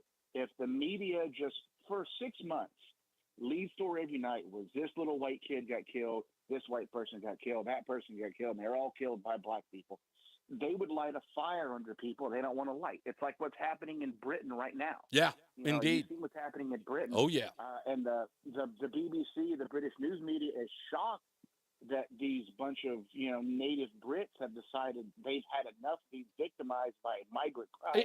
And exactly. And the part about the BBC is, like, even if you see that, is like, again, it's like they weren't even warned. They were clearly warned. They were warned for 10, 15 years. They were telling you that this was going to happen if people kept getting shut down and being told they're not allowed to express their concern about what's happening in their own community. And now it's bubbling up and everybody's acting like, where did this come from? Well, it comes down to, we talk about multiculturalism. Yes. And I think multiculturalism is presented as a positive. But it's not, because a nation should have one culture. A nation should have its culture. Right. America has American culture. Britain has British culture. And what you've done there in Britain and in America is it's a multiracial society, and the people are not assimilating. Yeah. People are trying to be their own islands. And when it was Ellis Island in America in the early 20th century, well, it's not that big a leap from Irish culture to British culture to French culture to German culture to Italian culture. They all have commonalities they share. Right. It may be some common foods, it may be religion, but it's a common culture. Right. What Britain has done is imported the third world, and a very virulent strain of the third world in that they've imported Muslims and Africans from the subcontinent. And you're dropping these people into a modern first world society, and they don't have any reason to assimilate. They live in London, and they have their enclaves, and the Muslims are not going to become British. Right. The Brits are learning this. They're going to be Muslims first. That's right. And that means they reject everything to do with British culture. And in America, we're importing, during Teddy Roosevelt's administration. Hold on, Mike. I want to cut you off for a second. I only want to cut you off for a second because I do have to move on. But I will tell you this. One of the most important things that you're talking about is now what's happening in Michigan. If you saw the Project Veritas video that just came out, you saw that, right? And that progressive Michigan town who, in essence, is... I'm sorry? It was Hamtramck. Yeah, Hamtramck. They did exactly what you're talking about, that happened in England. And we're talking about a town full of progressives who said, we accept everybody, everyone come in. And the entire board, the entire city council is now Muslim. And now those progressives are speaking out, just going, we've been overrun. And now they're actually cheating. You got to watch the video. I'm going to see if I can play a little bit clip of it. But yeah, it's exactly what we're talking about. It's not just happening in places like England. It's now happening in the United States in a lot of places, Michigan in particular. And what's it going to be like with, 14 million undocumented illegal aliens who are all from different cultures? I mean, not just, people think Hispanic is a monoculture. It's not. No. Mexicans are different than El Salvadorans. Right. And Venezuelans is a whole different ballgame. Plus, they've imported Muslims, and they're all dudes in their 20s. These guys aren't going to assimilate. And they have no intention to when they get here. None. Any more than you could become Japanese if we moved to Japan and told you to be a Japanese in 5 years. It's funny Can't do because it. it's funny you say this. I used to say it to my stepdaughter all the time. You know, it's like if you had to go to China, you couldn't walk into China and decide that your culture was going to be the dominant culture in China. They would make you assimilate if you expected to survive. If you expect to flourish in our community, you're going to have to be like us. You're going to have to learn our language, learn our ways, and behave as such. Yep. That's just the way it is. Let me go to one more. Thank you, White Mike. I always appreciate his calls. He and I do this all the time. Let's go to Jim in Wellington before we take a break. Jim, what's going on, sir? Yeah, I don't even know where to begin with your last guest, not the caller who called, but The guy, Allison Cross. Yes. Yeah, well, let me make a remark about Kramer since he loves her economics so much. You can't be where you are unless you are where you've been. That's right. So that's for Kramer. He's gotten so much wrong over the past 9 years. We don't even have to go into it. Yeah. As far as your guest goes, I can't comment on her story. I didn't read it. Okay. The headline is absolutely ludicrous. Right. The systemic problem we have in our schools is policy. Nobody's held accountable. Based on what's going on, whether it's improper language, calling somebody else. These are emotional children, all working in schools, and nobody. What's going on in the schools? How can this possibly happen in schools that are being run by the left? Right. Policies that have been enforced for I don't know how long. How could this possibly be? The systemic. It's almost laughable to me. You bet you got an issue. So what? What's the consequence to inappropriate language or they want to call it hate speech? I don't think a 12-year-old can spew out hate speech. I don't think they even could discern it. That's another part about this, Jim, that makes it so disheartening is this use of the word or the vague definition of hate speech. It's like if I call you a silly dum-dum, is that hate speech? I mean, technically it constitutes as such. And the thing is, these are the same people that are teaching. I don't want to say teaching, but these are the same people that are telling kids that it's perfectly all right to have some type of a sex change operation. Yeah. The parents are going in on it, and then they've got policies in the schools that indoctrinate. They don't teach. They don't hold young people accountable to their language or to their actions or explain why they are wrong. Mm-hmm. They just rather indoctrinate and make sure you understand there's a serious systemic problem. I don't think, you know what, Jim, I think you and I agree on one thing, right? We let them take over the schools. They are in charge culturally of our schools and what our kids learn and how they learn. Yet, in a blue state like Connecticut, we still have, according to them, an overrun of bias, racism, and bigotry happening in the schools. So my question is, do the teachers have no influence on these children, or are they exacerbating the problem? Because someone's got to be responsible. It can't just be the parents. Well, let me end before your break. You know what? I don't know if the teachers are exasperating it, but I got to believe there's plenty of teachers out there that are absolutely against it. And I'd love for somebody to tell me where they all are that feel that they're against it. Yeah. And what is it they're trying to do about it? Hey, one thing I can tell you from what we've seen so far in cases like Coscob and other schools in and around the state, we clearly know that there's a degree of hate and bias for people who are quote unquote other in those school districts who make it very clear that they are against people who don't identify as they do, who are against them. And there's a lot of that going on, and a lot of people don't address it. Thank you, Jim. I appreciate you. Let's get to the BPS Traffic Center with Mark Christopher. Hey, Mark. Hey, Reese, thank you very much. Good afternoon to you. Good afternoon, everyone. Well, if you're making your way into Hartford right now, overall, we have a pretty good ride out there. If you are traveling on the southbound side of 91, look for delays from 33 Jennings Road down to 32 A and B. Northbound 91, that looks good now. Cromwell through downtown up into Windsor. 84 westbound, a little tight as you move into the tunnel. Eastbound 84, okay, Farmington out into Vernon. 291 through 84 looks good east of the river. 2 eastbound, moving well, Glastonbury to Marlboro. 9 northbound, slowing Harbor Park up to the Aragoni Bridge. 9 southbound, look out for an accident near exit between 31 and 30 on the southbound side of Route 9 as you move down Berlin into Cromwell. If you are traveling on the westbound side of 691, you're going to see some slow traffic right now as you move up on, let's see, that would be exit 3 in Meriden. Some tight traffic there on the westbound side of 691. If you're heading toward Waterbury, westbound 84 slowing 22 into the Mixmaster, and 95 southbound New Haven tight 46 down to 44 in New Haven. Traffic and weather together on the 8th WTIC News Talk 1080. WTIC. We've got a hot and humid start to the week with a mix of clouds and sun this afternoon, the high up to 94. Then tonight, under partly cloudy skies, it remains warm and humid. A thunderstorm moving through, the low only down to 72. Now, as we head into Tuesday, lots of clouds. We'll have a shower in spots, notably cooler but still humid. The high dialed back all the way back to 77 on Tuesday. Periods of rain Tuesday night, the low down to 62. Then a little morning rain lingers into Wednesday. Otherwise, it'll be cloudy and cooler still on Wednesday with the high of 72. Wednesday night, partly cloudy, comfortable, the low of 60. Thursday, it becomes cloudy and a bit warmer, the high moving up to 81. Thursday night, overcast, couple of showers late, the low down to 61. Friday, cloudy, humid, couple of showers and a thunderstorm.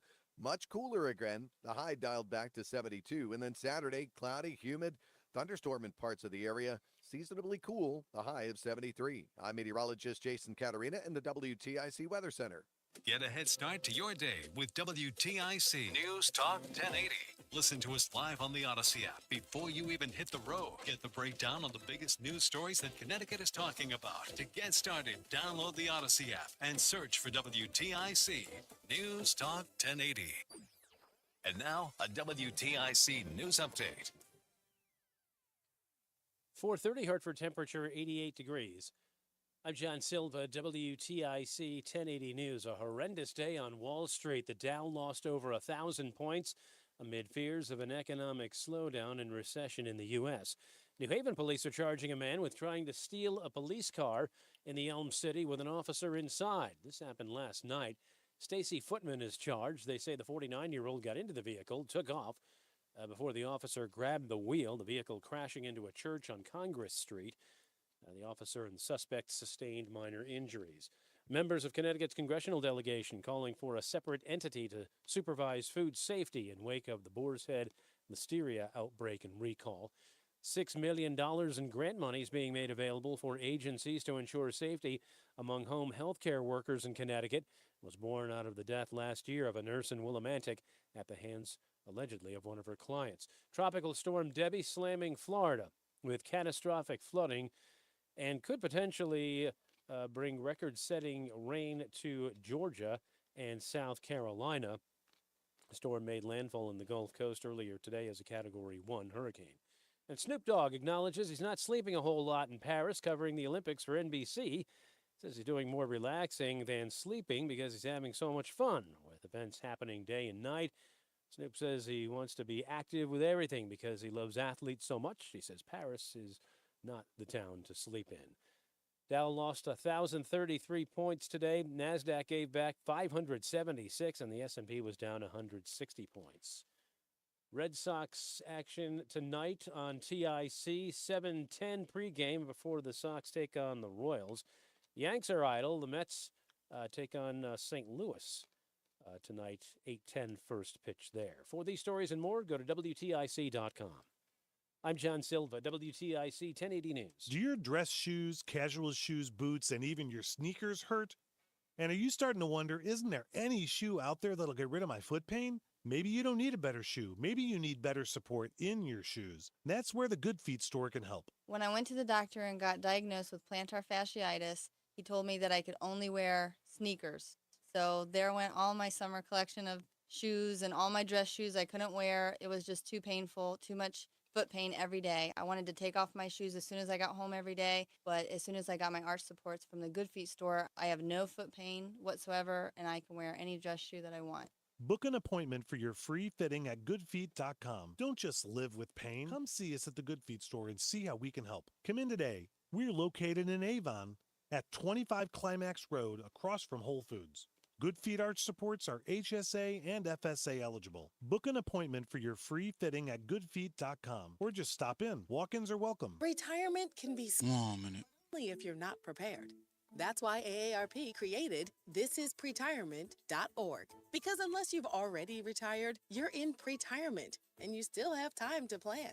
Learn about retirement savings options, potential tax breaks, and how you can build savings over time. Visit thisispretirement.org for free resources to help you customize your action plan and feel the retirement fear disappear. Brought to you by AARP and the Ad Council. Space may be the final frontier, but it's also what a lot of us lack in our basement or garage. By switching to a Navien tankless water heater, not only will you have all the hot water you need whenever you need it, but you'll gain storage area as well. Maybe a place to display your space collectibles. Highly logical. Navien series of high-efficiency tankless water heaters, and how they don't just save space, but save dollars on your utility bills too. For more, go to tanklessmadesimple.com. You're listening to Reese on the Radio, filling in today for Todd Feinberg on WTIC News Talk 1080.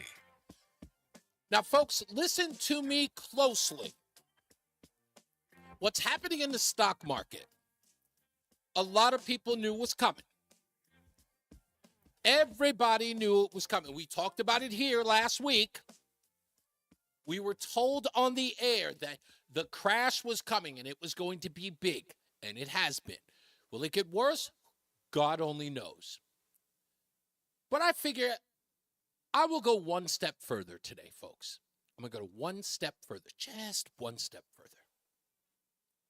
Who wants to bet me that the Kamala Harris campaign and the news media as well is going to say that the sell-off today in the stock market was because of uncertainty that Donald Trump could win in November? Again, who wants to bet me that the new media narrative will be the market got skittish because Donald Trump looks to beat Kamala Harris in the November election, and out of fear, the sell-off began? And that's the reason why you need to elect Kamala Harris. That is a way to separate her from the Biden administration. It's too close to the November election. The economy has been great under Biden and Harris. The market just got skittish because polling data and other places suggest that Donald Trump could win, and they're scared. Who wants to bet me? I mean, come on. The gaslighting is what it is, right? It is what it is. You got it. Kamala Harris has not released a statement. I wonder why. Why hasn't she released a statement? Donald Trump has come out and released a statement. Shouldn't she? She's got nothing to say about this? They've been touting Bidenomics. What was it, 6 days ago, Joe Biden was on the tarmac talking about the one thing he wants to be remembered for is the economy, saving the economy, he said. And now nothing? Nowhere? Nobody? Anywhere? Come on. Everyone is waiting. Everyone is in their newsrooms right now, coordinating with the campaign. All right, here's what we're going to do. We're going to blame Trump. The market decided to wait over 3.5 years to respond to Donald Trump and his failed policies. You see, Joe Biden was doing great, but then Joe Biden dropped out and Kamala Harris became the nominee. And, you know, the polling data suggests that Donald Trump's going to win. So we'll just use that to our advantage. We'll spare Kamala Harris any responsibility. Say that they're skittish. They're scared of Trump. He could win. Get out of the market. We'll see. We'll see. See if I don't know what I'm talking about. I know who definitely knows what he's talking about, and that's Mark Christopher in the BPS Traffic Center. Mark, you're better than me in this political prediction stuff. I'm not going to make a living at it, I'll tell you that. I hear that. If you're heading into Hartford right now on the southbound side of I-91, you're going to see delays from exit 33 down to 32A and B. If you're on the northbound side of 91, that moves well. Rocky Hill through downtown up into Windsor. Westbound 84 tapping the brakes locally. 84 eastbound moving well Farmington into Vernon, 291, 384. Okay, east of the river, 2 westbound, moving well, Glastonbury to Marlboro. 9 northbound delays from 22 up to the Aragoni Bridge. If you're on the westbound side of 691, delays by exit 3 in Meriden. Waterbury, 84 westbound, a little slow, 22 into the Mixmaster. Southbound 95, New Haven, slows 46 to 44. Traffic and weather together on the 8's WTIC News Talk 1080. WTIC weather.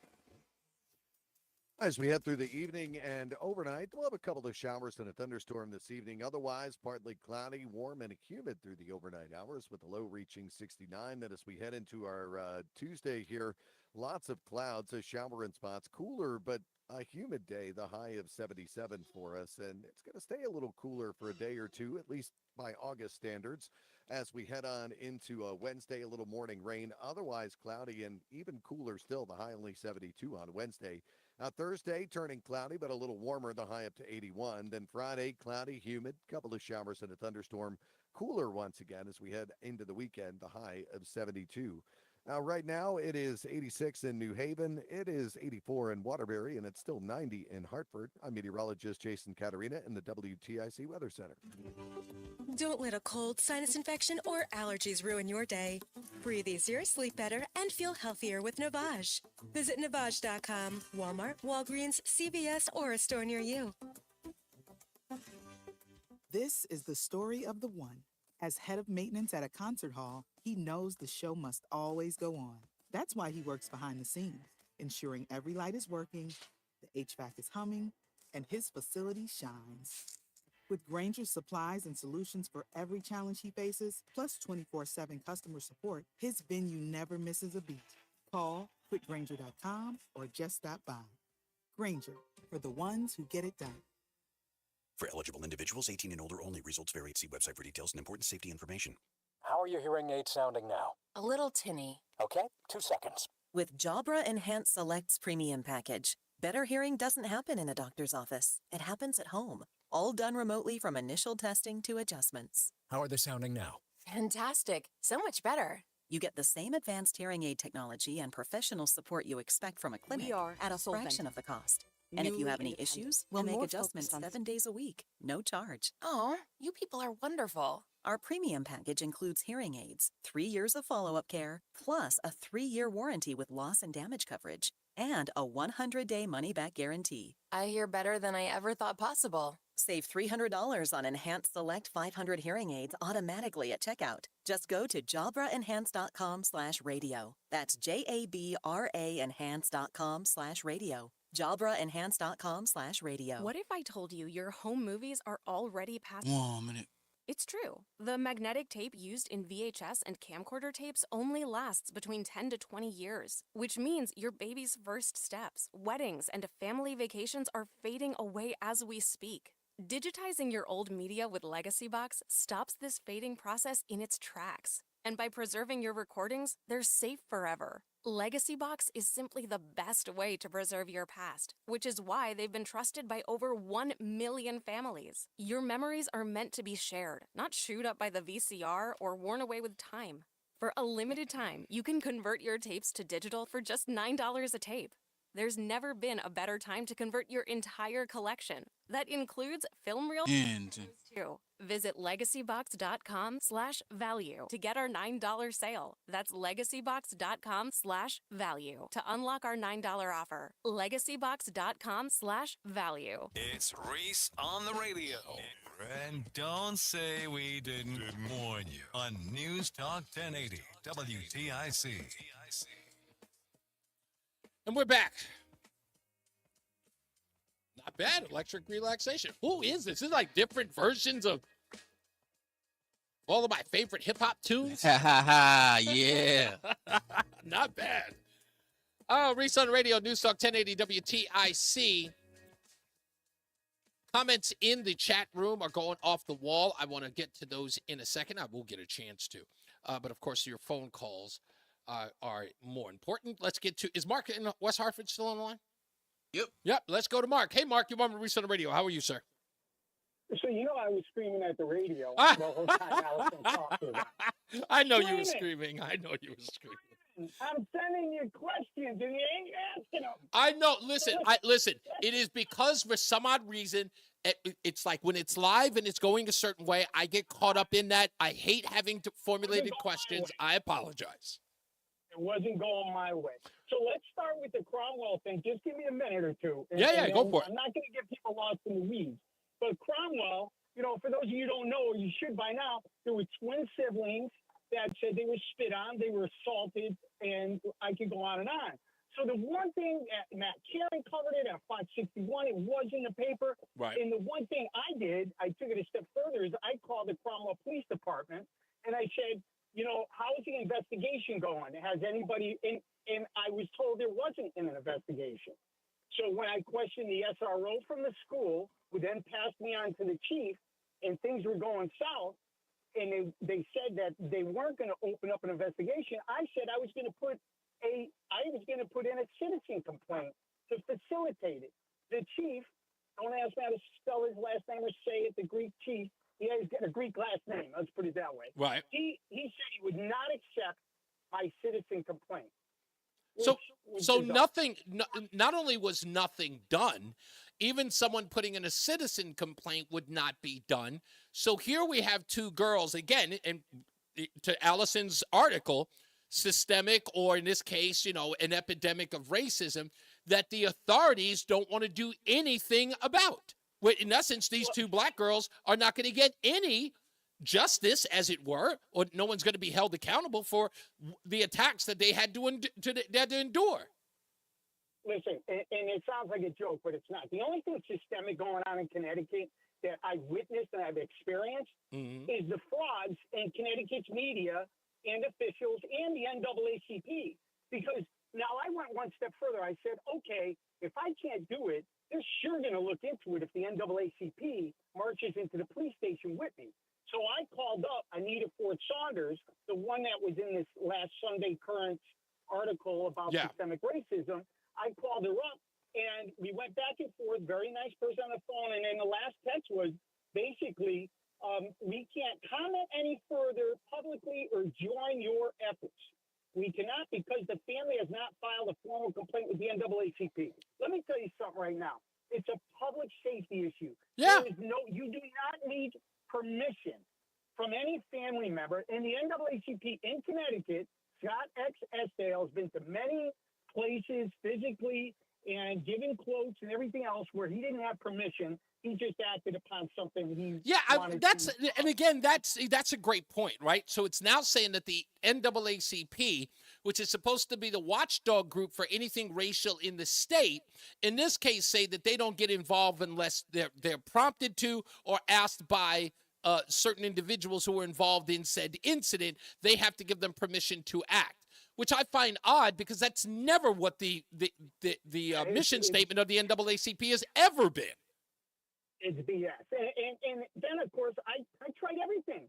Listen, mandated reporting. If anybody doesn't know, the teachers are mandated reporters, the principal, and especially the school resource officer. There was a cop that I talked to, and I questioned him. I go, and that's when he stuck me with the chief, because I asked him that. I said, "You're a mandated reporter. Why didn't you start the investigation? You should be." I think he broke the law. But nobody in the media will go question it. Now, I just got to get this in because the one thing you didn't touch upon, and I just want to tell you, and I know you're nice and you're not going to, I don't expect you to dump on Allison, but she's a fraud too. You know, I met her at Aurora Restaurant in Hartford. I had the police report of the 11-year-old who hung herself in the school, died 12 days later after they took her off life support. I had it looked at by retired cops. It was all etched out. I just sent you one page of like probably 80 pages. How many times did you see bullying in there? It was just filled with bullying. I met her and she wouldn't. That was in October 14, 2022. You know when the Hartford Current, Allison Krause, who I met, had my report, she scanned it. You know when she did a report on it finally? July 1st. July 1st this year, 21 months later.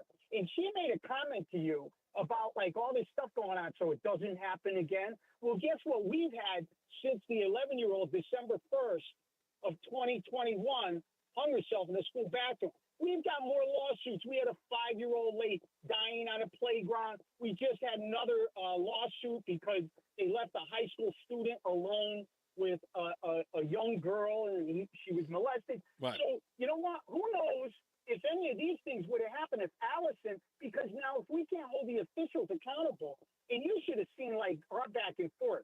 She said she didn't find any credible evidence. There was a cover-up. This was back almost 2 years ago, and we just found out about it. The only person, the town's not covering it up, but the media sure is. Yeah. Why would it take you 21 months? And if you want to go, the family didn't do a lawsuit, let's give them that. They came out with the report 8 months after the family filed a lawsuit. Yeah, and that's the other part. And I wish I had more time because you're right. That's the egregious part is that the parents who finally did file a lawsuit, there was no reporting on it until 8 months after that. And I just got to leave you with this because everybody wants to know this partnership between government and media. So the last check, I asked her because she said she spoke with town officials, right? Yeah. Because this is when they declined to do the article back 21 months ago. And she left it at, she interviewed town officials. So what am I going to do? I'm going, well, they ain't talking to me. Maybe if she gives me the name, I'll specifically reach out to whoever she talked to. She goes, I will respectfully decline giving that information to you. As she doesn't share names because she wants to protect her sources. These are town officials. Yeah. Why would a reporter not give me the name of maybe it was the mayor, maybe it was people on the town council, maybe the town manager? I don't know. Yeah. She's protecting them. It is so disgusting. I can't even tell you. I was literally screaming at the radio. I know. You can imagine. Okay. But Mark, anyway, you know what? It's good that maybe it's good you had a good report. I know I wouldn't be able to last more than 10 minutes. You would have chewed her head off, Mark. That's exactly what you would have done. Thank you very much. Not a problem. Hey, listen, I knew you were gonna come on, so I pretty much itched out some time for you, sir. God bless you, man. Oh, is it you? I appreciate it. Not a problem. I don't know if I slam dunked it, but it felt good just saying what I said. She heard you. I'm sure she has. Let's go to Rudy, who's also in Florida. What's going on, buddy? Who else is in Florida? White Mike. White Mike's calling from Florida. He's in the Tampa. I think he's in the Tampa area. So am I. So. Oh, okay. But I'm not. I have my head together. Your one caller, I know exactly what he was talking about because she sounds like a little girl and with a high voice. Is how. What Allison Cross? It's what the liberal women do. It's just like when Kavanaugh was being accused by that Blasey Ford. Yeah. Christine Blasey Ford. Yeah, that's how Allison sounds on the radio. Like I've never heard her voice before. You guys are talking about a cadence that maybe I wasn't looking for. Maybe I should pay attention to it afterwards. I thought you were talking to a high school girl. No, she is young. She is young. And I'm talking like 14, 15. Like, she's a young woman. I like I said, I don't understand what you guys are hearing. It's a liberal Northeast thing. I don't. Oh. Down here. Oh, okay. I mean, most of the girls I know down here in their 20s go hunting. What does that? Okay, what Rudy? No offense, but what does that have to do with what she had to say? Forgive me, but are you saying that her cadence had something to do with her point of view? I did not want to. It kind of hinders. It throws you off. So okay. You got to really focus on what she's saying. But I mean, this isn't anything new. We know that these Democrat states are racist and they try to cover it up. And she made a good point of it. She said, well, you were asking if families are leaving. Yeah. And she said, well, it's sad that this stuff happens in our state after we brag about how welcoming we are to all these groups. That's right. And it's just a fact. I mean, I lived in South Boston, all Democrat, Irish Catholic neighborhood. I couldn't bring you to my house. I would get pulled over. I lived in Boston. I lived on Commonwealth, right off of Harvard. And trust me, I lived in South Boston. Oh yeah. If I brought you to my house, they might let you stay for a while, but once you left, they would talk to me in the alley about bringing you into the neighborhood. I know. Listen to me. And I used to hang out every weekend in Revere. So I know. Trust me when I tell you. I know. Like, look, I was it's 2% Republican there, and they're not running around with white sheets on their head because those tough Irish boys would beat the tar out of them. Isn't it insane? That's, again, my point. Look, I hung out at the Italian Social Club in Malden, right? I hung out at Revere every weekend, right? We're talking about in Revere, not too far from where they filmed Mystic River with Sean Penn. I didn't hang out too far from where they filmed that, from the block they did. So you had your Kelly's roast beef while you were there. Yeah, exactly. So, like, we just opened one in St. Petersburg. It's awesome. And trust me if I tell you, people were very open and honest about, the racial tensions and where people talk about Boston all the time. Roxbury was very, I hung out with Ed O.G., who's, famous in the Roxbury, Dorchester area, who's the rapper of the song Be a Father to Your Child, very popular 1980 song. Have you ever seen a more segregated place than No, England? it is exactly my point. That was exactly, New that's York exactly, is more desegregated. That's exactly my point.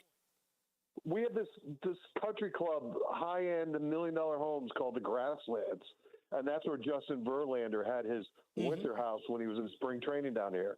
And it's mixed. There's Arabic, there's Asian doctors, there's black businessmen.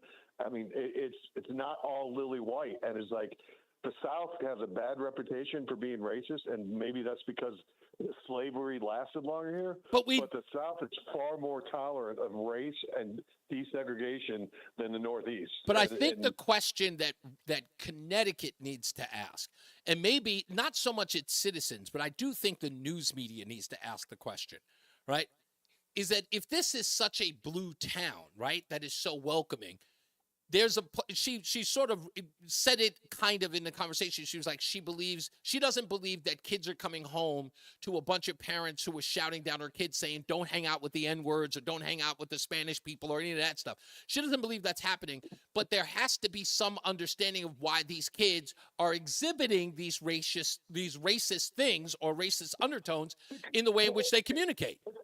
They have the hate has no home here, but then they'll be the first ones to run public housing or low-income housing being built there, and they want it kept in the neighborhoods it's in.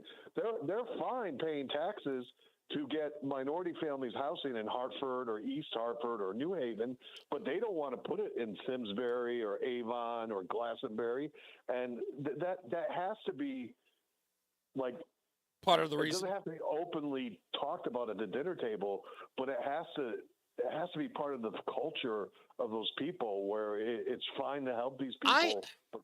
Let me tell you what I believe before I let you go. Let me tell you what I really do. The Cromwell thing disgusts me. What Mark did was right, and how they handled Cromwell, that just disgusts me. But can I tell you what these kids are doing? I'll be honest with you. I know it, and I know it in my heart. And trust me, if anyone actually did the real reporting and actually talked to these kids, you would learn it.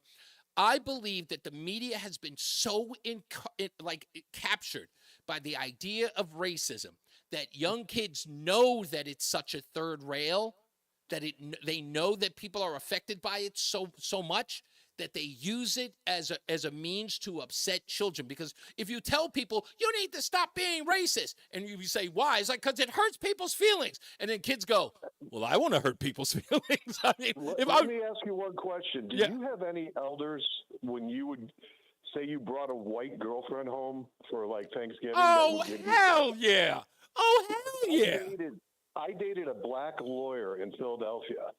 And she lived with her grandmother because she was ill. She came back from New York City to be with her grandmother who was ill. And she'd make me drop her off at the corner. And she was one house in from the corner. Oh, are you kidding me? I would make my white girlfriend come into the house and I would make her eat collard greens. Whooped her if she was with a white man. And we just were really good friends. And we probably could have taken it a step further. We hung out. We watched games together. We talked politics, sports, and we probably could have been a great couple. But her grandmother wasn't trying to hear it. Well, wasn't trying to hear it. I gotta go, Rudy. When we get back, I still got the 5 o'clock focus coming up, but I got something I want to say about that whole thing Rudy was just talking about. Let's take it to the BPS Traffic Center with Mark Christopher. Hey, Mark. Hey, Reese, thank you very much. And this traffic report is being brought to you by Joe the Plumber. For fast, friendly, and reliable plumbing services, visit call Joe the Plumber. And if you're making your way toward Hartford right now, southbound side of 91, just a tap of the brakes at 32A and B. Northbound 91 moving well. Cromwell up into Winter. Westbound 84 is slowing in East Hartford, approaching the Bulky Bridge up to 48 Asylum. Eastbound 84 easy ride Farmington to Vernon. 291 through 84 okay east of the river. 2 eastbound good ride Glastonbury to Marlboro. 9 northbound slowing 22 to the Aragoni. 84 westbound a little tight as you approach the Mixmaster in Waterbury. 95 South New Haven slowing 46 down to exit 44. Traffic and weather together on the 8th WTIC News Talk 1080. When you've got plumbing problems, you want to get them taken care of ASAP. We get it. We're Joe the Plumber, and we promise fast, friendly, reliable service. So when your sink or toilet or pipes act up, get the plumbers who get it. Find out more at calljoetheplumber.com. WTIC weather. Well, this afternoon, a hot start to the week with a mix of clouds and sunshine. It'll be humid as well, the high of 94. Tonight, under partly cloudy skies, remaining warm and humid. Watch for a thunderstorm around, the low down to 72. Tuesday, lots of clouds, a shower in spots, notably cooler but still humid, the high of 77 on Tuesday.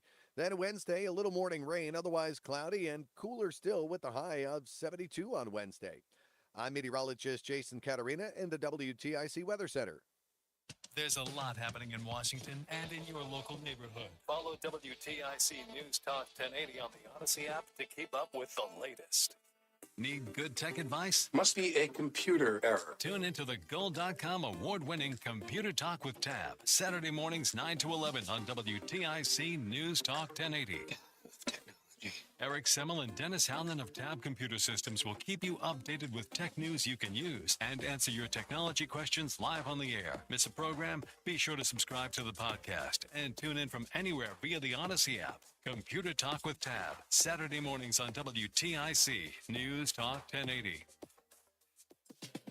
WTIC is 99 and kicks off a year-long celebration to 100 years on the air. This is WTIC and WTIC FM HD2 Hartford, an Odyssey station. 5 o'clock, good afternoon. I'm John Silva, WTIC 1080 News. It was a horrendous day on Wall Street. Correspondent Matt Piper with the gory details. The S&P sank 3% for its worst day in about 2 years, and fears are worsening. I worry when more and more Americans think that people in the other political party are not just wrong, fine, but are evil. I worry when we are unable to speak to one another and listen to one another. But in a recent poll, 70% say Gorsuch and the other current justices contribute to that problem, deciding cases on ideology rather than being fair and impartial. There are people who will watch this right now and say, I thought I understood what Roe versus Wade meant in our country. I thought I understood what affirmative action in college admissions meant. And this court has told me I didn't understand what those things meant, and I wrongly relied on things that I thought were settled. What would you say to those? I'd say those are deeply complex legal questions on which reasonable minds can, of course, and do disagree. And then when it comes to Roe versus Wade, for example, what did the court decide? Decided that we, the people, should answer that question, not 9 people sitting in Washington, D.C. How about affirmative action? Much the same thing. What did we decide? We decided that all people are created equal, that it's not acceptable in this country to discriminate on the basis of race. And for those who would say, but I feel something's been ripped away from me, you would say? I would say that we're taking it back to you. In a democracy, you're in the driver's seat. You're the sovereign. Those famous 3 first words of the Constitution empower you. Do you really want me deciding everything for you? And for a woman in a state where she no longer has the rights she once relied on, is that cold comfort? Major, all I can say is I don't know better than you do on these questions, and that most major Western democracies have decided these questions through the ballot box. Does this court, today or in the future, have to understand and care about its public perception? You raise a really interesting question about the place that unelected judges have in a democracy. An independent judiciary, our founders fought a revolution for it because they knew what it was like to have a judiciary that was responsive to the crown, to a whimsical king. And they didn't want that for this country.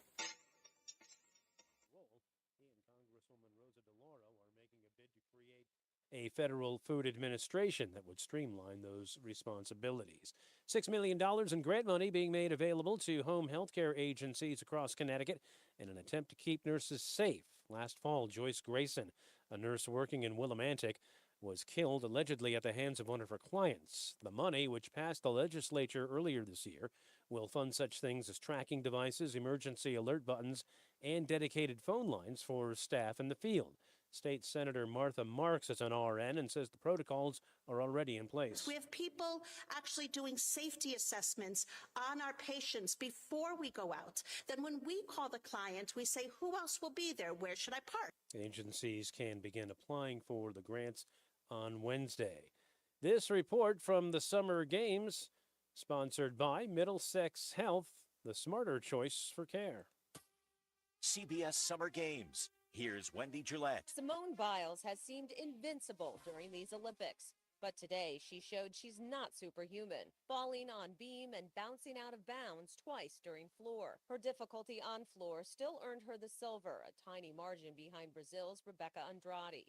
Biles grimaced when she saw how close she came to another gold to add to her first-place finishes in the team, all-around, and vault finals. She has now won 11 Olympic medals and is the most decorated U.S. gymnast in Olympic history. Teammate Jordan Childs filed an inquiry after her floor routine, and it was boosted a 10th, enough to give her the bronze. American Suni Lee was one of the 4 gymnasts who fell off the beam. You could feel the tension in the room. I mean, the crowd shushing us for cheering. Like, we didn't like that. Lee finished the games with a gold in the team and bronzes in the all-around and on bars. I'm Wendy Gillette at the Summer Games in Paris, CBS News. With Progressive's Home Quote Explorer, you can check if you're paying too much for home insurance, because giving you options is the right thing to do. Oh, you mean like when I let someone with less groceries go ahead in line? Sure, there's a part of me that thinks, if you only need 3 things, maybe go to a convenience store next time. And now they're sifting through coupons and my frozen foods are about to be not frozen. But still, it's the right thing to do. So compare rates with Progressive's Home Quote Explorer. Progressive Casualty Insurance Company, affiliates, and third-party insurers. Not available in all states or situations. Prices vary based on how you buy. Wall Street, the Dow lost over 1,000 points today. The NASDAQ down 576. S&P off 160 points. For these stories and more, go to WTIC.com. I'm John Silva, WTIC 1080 News. Men, when addressing the problem of erectile the right treatment for your specific medical situation, because every case is different, and finding the right treatment can mean the difference between just an okay experience and an amazing one. This is Dale for Northeast Men's Health, and at our practices, we offer the full range of ED treatment protocols and can even combine therapies to help make those intimate moments special, both for you and your partner. At Northeast Men's Health, we're the leader in treating ED in the area. Our medical providers specialize in men's sexual health and understand that no 2 cases are alike, which means you'll get the right treatment for you based on sound medical evaluation and appropriate applications of medical therapies. Plus, we offer treatments that are effective in well over 90% of cases, which means if you're like most men, you'll get your sex life back. So call us. Your initial visit is just $99 and includes blood work, a medical consult, and if medically advised, a test dose. And if that test dose doesn't work in the office, your visit is free. Call 800-930-5956. That's 800-930-5956. Or go to northeastmenshealth.com. We have 5 offices in the Northeast to serve you. This is Reese on the Radio, filling in for Todd Feinberg on WTIC News Talk 1080. It's the 5 o'clock focus. It's the 5 o'clock focus. I'm focused, man. Oh, these are good. Reese on the Radio, 5 o'clock focus coming up after the BPS traffic.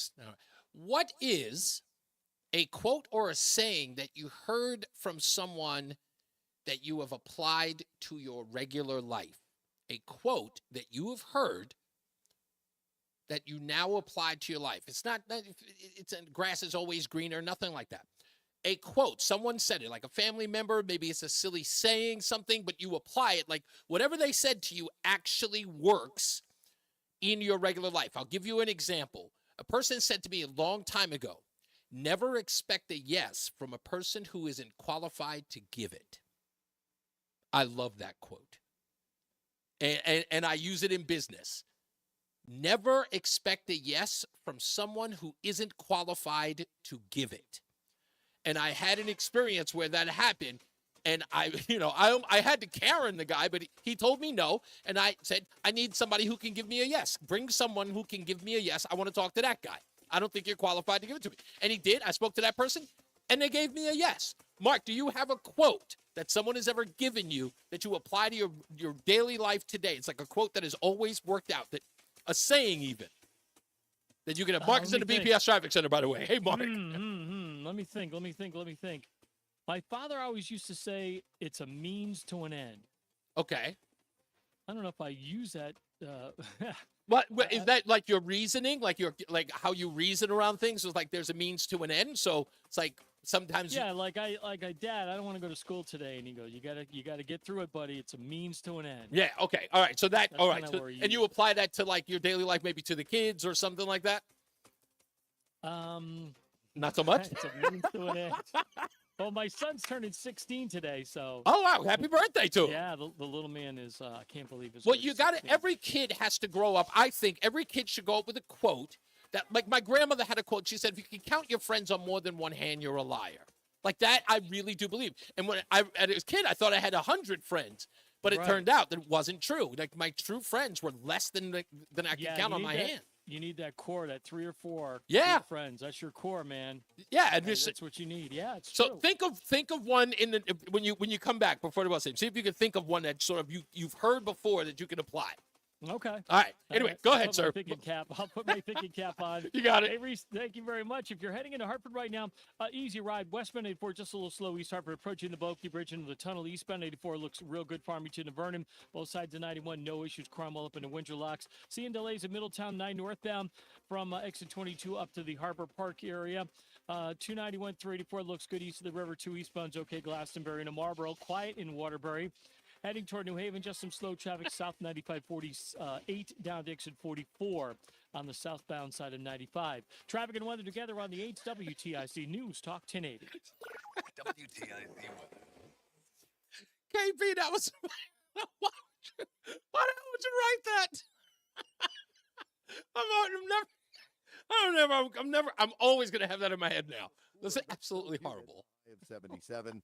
Wednesday, a little morning rain, otherwise cloudy and cooler still. The high all the way back to 72 on Wednesday. Thursday, turning cloudy but milder, the high up to 81. And Friday, cloudy, humid, couple of showers and a thunderstorm. Significantly cooler again, the high dialed back to 72 for us. Now, taking a look around, it is 86 in Mansfield, it is 87 in Bristol, and it's 88 in Hartford right now. I'm meteorologist Jason Caterina in the WTIC Weather Center. W.I. Clark. Call us or find us online at wiclark.com. W.I. Clark provides superior equipment, parts, and service to the construction and landscape industry across Connecticut. We represent great brands like John Deere, Wirtgen, and Leeboy, and our employees have been the key ingredient behind our success since 1925. Online at wiclark.com. Start your day with all the latest sports information. Matt Soroyce has updates from the Cordell and Cordell Sports Desk at 15 and 45 past every hour. Only on WTIC News Talk 1080.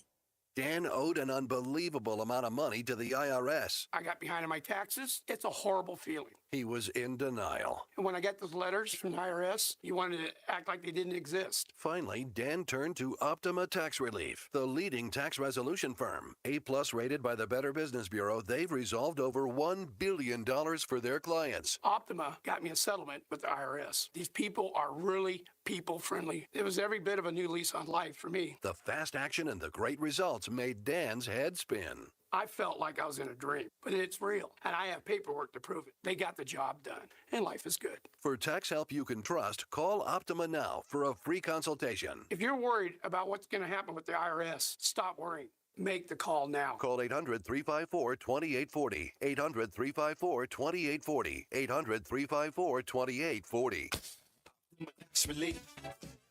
Testimonial from an actual client. Some restrictions apply. For complete details, please visit OptimaTaxRelief.com. Paid for by government. Did you hear? A secret. 1 minute. Or $20 Gold Liberty coins have been found. These gorgeous 1904p gold coins are as bright and shiny as the day they were struck. And less than 500 of these gold coins are available. Coin experts are calling this secret U.S. gold coin discovery a once-in-a-lifetime opportunity. And you can own a piece of the hoard. When you call, you are guaranteed a 1904 Gold Liberty struck at the iconic Philadelphia Mint. With limited availability, you must call now. These 1904 dated gold coins are still in uncirculated condition with brilliant luster that is 120 years of history you can hold in your hand. To learn more, call 1-800-973-3077. Call now and you'll receive a free bonus, a $75 value free with every order. Call 1-800-973-3077 now to secure your 1904P $20 Gold Liberty coins before they sell out. That's 1-800-973-3077. It's the 5 o'clock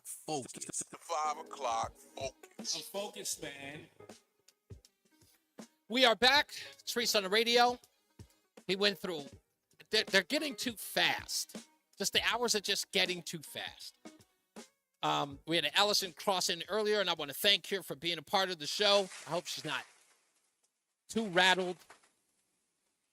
I want to bring her back. I mean, she writes a lot of stuff articles that, I mean, this is like the third time she's written an article where I tried to get her on the air.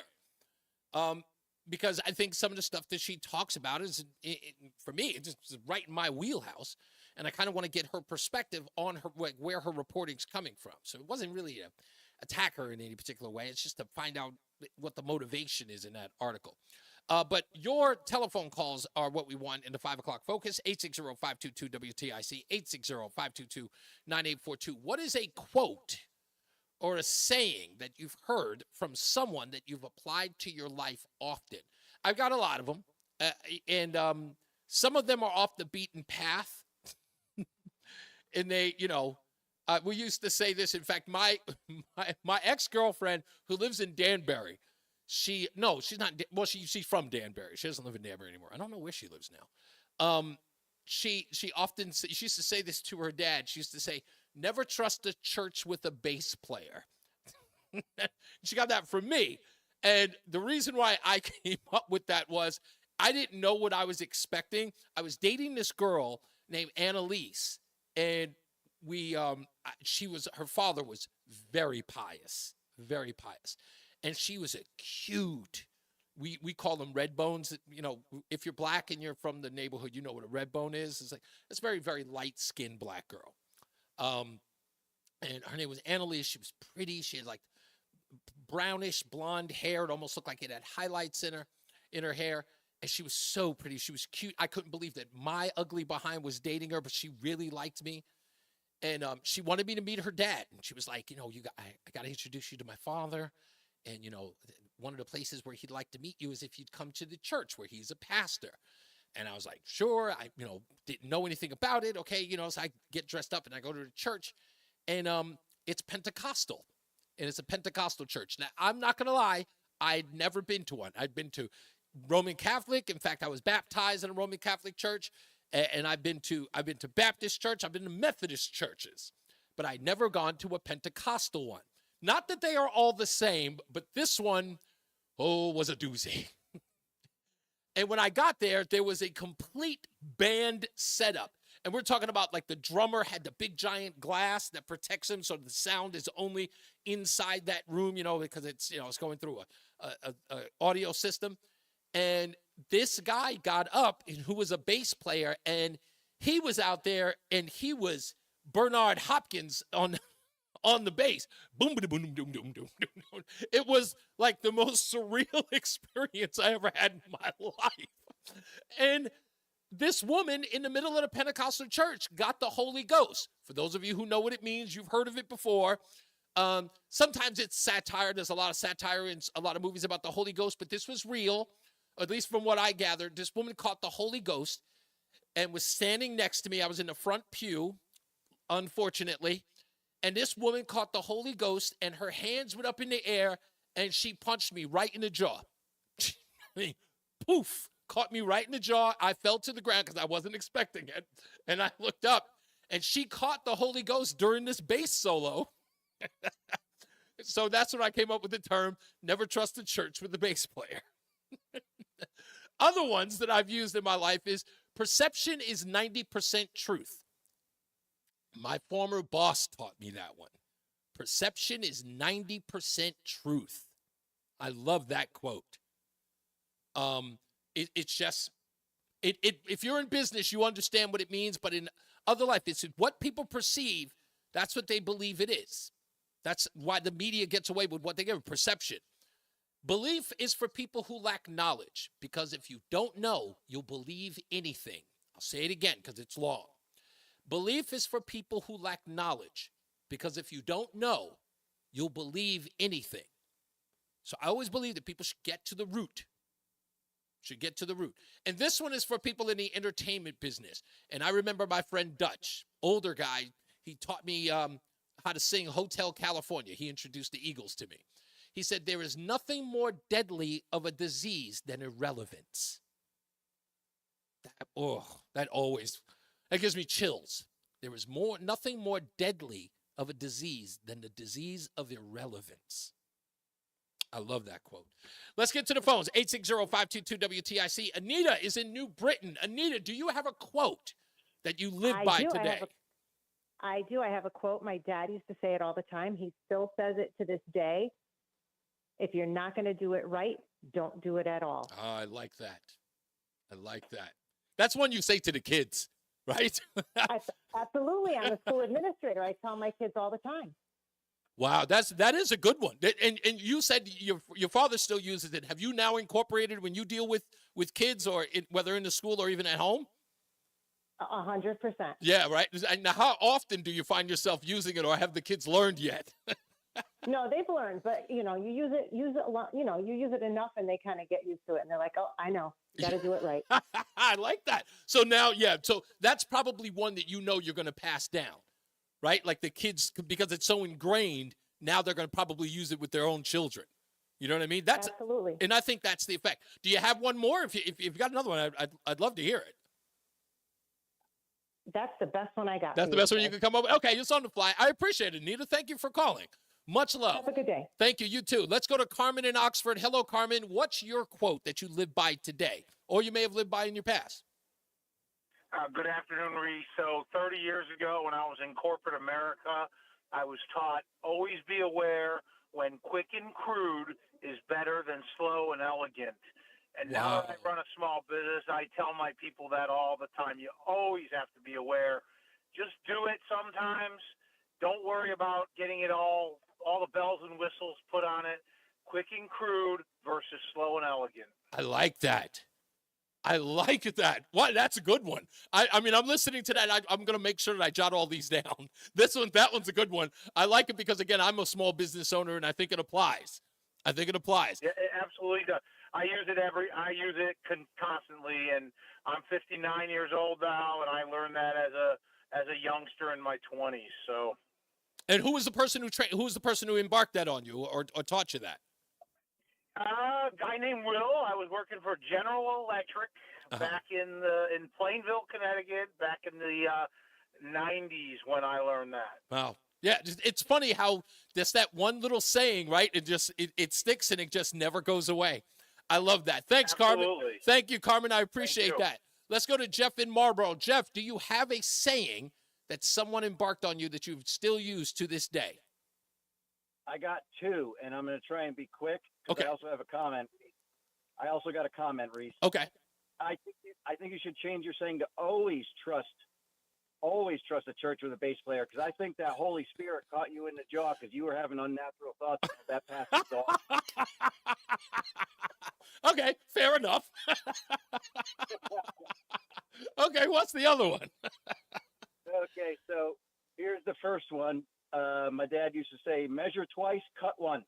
I like that one. It still applies, and I think I still use that one. I love that one. Yep, and I forget where this one came from, but you can wish in one hand and SH in the other and see which one gets filled up first. That one's actually, that one's an old standby. What was your comment? I know you want to get one in. I'm assuming about the call with Allison. Oh, no, the comment was about your bass player there. Oh, okay. You wanted to get the bass player comment in it. It wasn't impure. I was like 14. It wasn't impure. She was so pretty. I mean, she told me, I have to go meet your dad. What guy wouldn't, he would probably, I would recoil at the idea of meeting somebody's father, but I liked her so much. I was like, I'll do anything to date you. Meet your dad? Of course. I'm there. I was crazy about her. That's why you got jacked in the jaw, my friend. I don't know. You know what? No, there is no such thing as a coincidence. Maybe you're right. Thank you, Jeff. I appreciate you. Craig is in the car. Hello, Craig. As always, in the car driving home. How are you, Craig? What's one that you, as someone has marked on you that you use to this day? Also have two, and car is appropriate. This is and I'm going to read this because I want to get it 100% accurate. Okay. This is by Ferdinand Porsche, the man that founded the Porsche company. Okay. He says, committees are by nature timid, based on the premise of safety in numbers, content to survive rather than take risks and move independently ahead. Independence, then, has always been the attitude at Porsche. To do not what is expected, but what we feel is right. In the beginning, I looked around for and could not find quite the car I dreamed of, a small, lightweight sports car that used power efficiently, so I decided to build it myself. That's right. It is said, I believe, that so many creations today are just like all the rest. That is why Porsche must remain small and independent. Without independence, without the freedom to try new ideas, the world will not move ahead, but live in fear of its own potential. Committees lead to creations that have no soul, no clear identity. That is why no Porsche will ever be created by a committee. You know what? I'm not going to lie. It's a long quote, but it's so, you know what? It's so needed today. Who does that remind you of right now? Yeah, I think DJT. I think beyond a shadow of a doubt. I think Elon Musk. Oh, Elon. Oh, yeah, without a doubt. Yeah. Well, forget about it. Elon Musk is that guy. I really thought that he was, like deep down in my heart, I really thought he was a Bond villain. But I waited to make any opinions about him, and then I really got to know what he was about. And I got to be honest with you, he's my hero now. I love him. I'm all in on Elon Musk now. I've done a complete 180, and I'm going to try to make a black man blush right now. Yeah. Plan your work and work your plan is brilliant, and I put that at the end of every email I send out to my sales team. Oh, you really? Thank you. Oh my God, that was such an honor.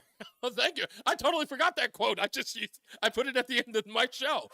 Thank you, Craig. Now I'm blushing. Jesus Christ. All right, get off the phone. I'm done with you. Let's go to Julia in Feeding Hills. Hello, Julia. You on Reese on the Radio. How are you, ma'am? Hi, good. How are you? I'm great. I have a short and sweet one. Yes. You don't stop playing because you get old. You get old because you stop playing. You know what? To be honest with you, I think that quote would solve a lot of, let's say, boredom in marriages and relationships. Because some people, one of the biggest problems in those relationships is they become mundane, right? People get complacent, right? The one thing I love about my relationship with my wife is that I always find I get so much out of making her laugh that I want to do it more. I kind of get zany. I dance in the hallway. I mean, in the aisles when we go supermarket shopping or when we're at the mall. I actually will dance a jig out in the thing just to make it interesting. And I don't want to be this marriage where I'm not making her laugh or embarrassing her a little bit. I think that's always going to make the relationship better. 100%. Thank you, Julia. Julia, is this your first time calling while I've been on the air? No. Okay, you've called before. Okay. I recognize the name and the town, so I was just making sure. Well, thank you so much. I appreciate it. Do you have one more that you can think of real quick before we go to break? Nothing? No. No, it's okay. Nothing. Listen to me. I appreciate nonetheless, and thank you for giving me a call. These are all good. These are all good. I liked all of them. Thank you so much, Julia. If you've got one that you'd like to share, please give us a call. 860-522-WTIC, 860-522-9842. I'm gonna read the ones in the chat room. They are inventive. I will tell you that much. The chat room with the scallywags, they have a tendency to go off the beaten path. I have to censor some of the things that they write. But if you'd like to join there, if you got a quote that you want to use, go to ReeseOnTheRadio.com, go to our Facebook page or our Rumble page, and you can put in a quote that you've heard that you've used for most of your life, if not as recent as today, yesterday, or a month ago. Let's go to the BPS Traffic Center with Mark Christopher. Mark, could you think of one? Man, I am stumped. Are you really? I am stumped. Oh, it's okay. All right. We got one more break to see if we can get it done. I got to figure. We got 2 more breaks. I got to figure something out here. Well, just Your even quote if at the end, though, is a great one. Oh, plan your work and work your plan? Work your plan, yeah. Oh, man, that happened because I remember when my mother said to me, what are you panicking for? You should have planned. And I'll never forget when she said that. That's right. Or when the other one, when she said, this one I used to rag on her about, when I couldn't find something and then I realized where it was, she used to say, if it was a snake, it would have bit you. And I looked at her and I just said, if it was a snake, would you have warned me? Probably not. To teach you a lesson, right? Exactly. Hey, this traffic report is being brought to you by W.I. Clark Company. If you're heading into downtown Hartford right now, you're seeing delays 33 down to 32 A and B. Again, a little tap of the brakes down by 28 northbound 91 moving well. Cromwell up into Windsor. East and westbound 84 wide open, Farmington to Vernon, 291, 384, okay, east of the river, 2 eastbound moving well, Glastonbury to Marlboro. 9 northbound delays 22 up to the Aragoni Bridge in Middletown. If you're westbound 84 into Waterbury, little tap of the brakes as you approach the Mixmaster. South 95 New Haven slowing from 48 to 44, and southbound Parkway a little tight by 60 in Hamden. Traffic and weather together on the 8th WTIC News Talk 1080. At the Carter Mario Law Firm, we've recovered over $1 billion for injured people. When you need someone to fight for you, you need to get Carter in your corner. Visit getcarter.com or call us at 877-GET-CARTER. WTIC weather. A hot and humid start to the week with partly sunny skies this afternoon, the high of 94. Then tonight, remaining partly cloudy, quite warm and humid with a thunderstorm around. The low only down to 72. Then for Tuesday, lots of clouds, a shower in spots, notably cooler but still humid, the high of 77. Wednesday will have a little morning rain around, otherwise cloudy and a little cooler still, the high of 72 on Wednesday. I'm meteorologist Jason Caterina in the WTIC Weather Center. There's a lot happening in Washington and in your local neighborhood. Follow WTIC News Talk 1080 on the Odyssey app to keep up with the latest. And now, a WTIC news update. 5:30, good afternoon. I'm John Silva, WTIC 1080 News. Nearly everything on Wall Street tumbled today as fear about a slowing economy worsened and set off another sell-off for financial markets around the world. Dow, NASDAQ, and S&P all sustained significant losses. That followed a 12.4% plunge in Japan's Nikkei, the worst it has seen since 1987. In New Haven, a man faces charges he tried to steal a police car with an officer inside. 49-year-old Stephen Footman is charged. The officer was seated in the passenger seat writing out a report when the suspect allegedly ordered him out. That's when Footman jumped in and took off. The officer was able to grab the wheel and prevent the car from hitting another vehicle or a person. The police cruiser ended up crashing into a church. Both men sustained minor injuries. Footman faces a host of charges. Teenagers in the hospital after taking a nasty fall from a rocky ledge in Avon over the weekend. She and another male companion were hiking the trails near Bryan Lane in Avon late Saturday night. They became disoriented. She was transported to the hospital with what were described as serious but non-life-threatening injuries. Deadly weekend in Hartford. 2 men shot to death in the space of less than 2 hours. Around 11:30 Saturday night, officers arrived at Burton Street to find 41-year-old Terrence Brown with multiple gunshot wounds. He died at St. Francis. Then around 1:10 Sunday morning, police were called to Fish Fry Street on a report of a gunshot victim. That person, 36-year-old Antoine Gouge, was transported to Hartford Hospital and pronounced dead. Governor Lamont and state leaders talking protections for home health care workers in Hartford. They announced a $6 million grant for agencies to purchase protocols such as emergency alert buttons. This all out of the death last fall of Joyce Grayson, a home health nurse who was allegedly killed by one of her clients. Tropical storm Debbie forecast to bring catastrophic flooding to Florida and potentially record-setting rain to Georgia and South Carolina as it moves over the southeastern U.S. Wall Street lost over 1,000 today, 1033 to be exact. NASDAQ 576 off the mark, and the S&P was down 160. Red Sox begin a series in Kansas City with the Royals tonight on TIC. 7:10's the pregame here. Yanks have the night off. They open a 3-game set at the stadium tomorrow against the Angels. The Mets are out in St. Louis to face the Cardinals. Yard Goats have the night off in the Eastern League. For these stories and more, go to WTIC.com. I'm John Silva, WTIC 1080 News. Hi, I'm Joe with SimpleSaleUSA.com, and I buy houses cash. If you own a house and want to sell it fast at a fair price, call me at 203-896-4000. I can pay cash and close in as little as 7 days. I buy houses in any condition, any price range, and more importantly, anywhere in Connecticut. I'm a private real estate investor who buys several houses a month, and I want to buy more. I buy inherited houses, divorce houses, behind in payment houses. I even buy my tenant won't pay me the rent houses. Do you own a house that is trash and needs thousands of dollars in repairs? Great, because I love buying junk houses. I buy vacant houses, abandoned houses, condemned houses, and even foreclosure houses. If you own a house and want to sell it fast, call me at 203-896-4000. That's 203-896-4000. 203-896-4000. Wesley Financial Group is not a law firm. Victim of the timeshare trap and think there's no way out? I'm Chuck McDowell, founder of Wesley Financial Group, the original timeshare cancellation expert. And I'm here to tell you that there is a way out. All you need to do is give my office a call. I will send you a timeshare exit information kit absolutely free, explaining how the timeshare industry works and your options for cancellation. Call Wesley now for your free info kit. 800-790-1400. 800-790-1400. Retirement can be scary, but only if you're not prepared.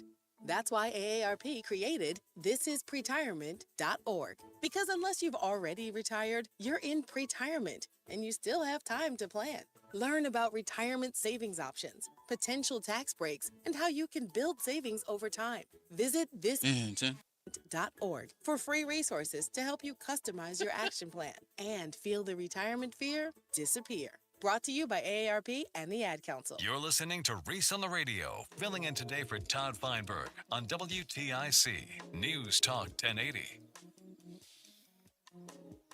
Even though I'm not a big fan of Erykah Badu, a lot of her beats are crazy. Yeah, this is on fire right here. There's a lot of crazy beats.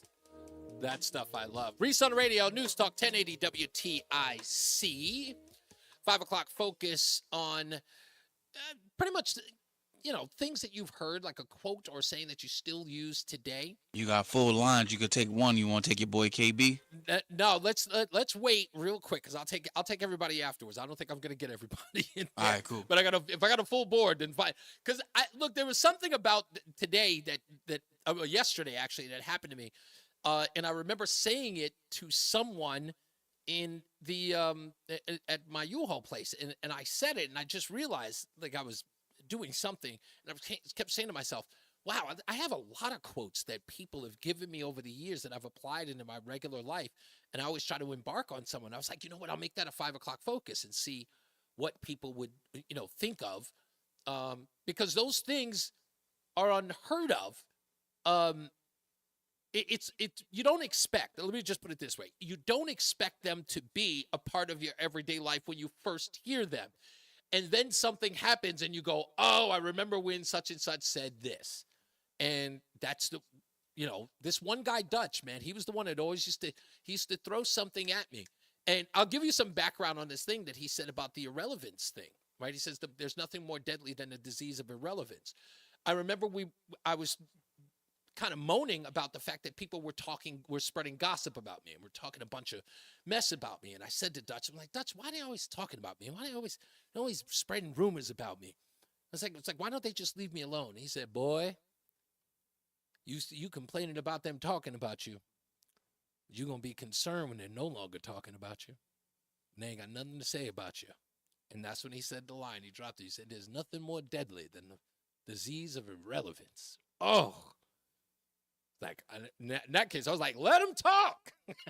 Let him talk. And I had to realize, it was like, especially in this business, let him talk. That's, when you're irrelevant, that's death to a lot of people, especially if you're in the business of entertaining, having to know. Just does. I never thought I would think about that, but I think about it a lot. I watch these other people do it in the entertainment business as well. Let's get to the BPS Traffic Center. Let's try a third time. Maybe he found one. Oh, no, Mark no, Christopher's no. in the BPS Traffic Center with a Oh. quote. Oh. Okay, maybe not. I'm stupid today. It's okay. It's all right. You know what? All right, I've got one. Okay. This is from my wife. One of my wife's bosses, Greg. Okay. Get comfortable being uncomfortable. Ooh, I like that. Comfortable being uncomfortable. That's great. That's a perfect one. That's why Greg is very successful. That's why. Get comfortable being uncomfortable. Yeah. I use that all the time in bowling. You do really? Okay, so That's real good. so Roland uses that as well in bowling. Get comfortable with being uncomfortable. I like it. I like it. That one's. Listen to me. You tried hard enough and you came up with a banger, man. I love it. Yes, it just popped in my head. I just had a lucky moment. I'm going. I remember that quote from Greg. I'll tell you a quick story about Greg. Greg was in the men's room in New York City one time. This goes back when Clinton was the president. And all of a sudden, he's standing there, doing his thing. And all of a sudden, like 6 huge guys in black suits are Secret surrounding Service? him. Yes. Right. I need to use the urinal. And he just happened to be in there at the time when the Secret Service was in there. And he was like, what the heck's going on? And then he saw Clinton walk in. Right. Can I use this one over here? Right. And that's a great Greg story there from when he was in New York. Just standing there minding his. I used standing the there- bathroom with Bill Clinton. Right. Trust me, Lewinsky's got nothing on him. Right. Where are the interns at? It's time to party. Hey, if you're heading into Hartford right now, a very easy ride on the roads. Really not too much going on. It looks good on both sides of 84. Farmington to Vernon, 91 north and southbound. Just a little slow southbound 91 by exit 28 on the Hartford-Weathersfield line. Northbound 91 moving well Cromwell up into Windsor. 291 through 84. Okay, it's the river. 2 eastbound moving well Glastonbury into Marlboro. 9 northbound slowing from Harbor Park up to the Aragoni Bridge. In Middletown, heading toward Waterbury, you're okay, 84 and 8. And 95 southbound New Haven, you're slowing from 48 down to exit 44 in New Haven.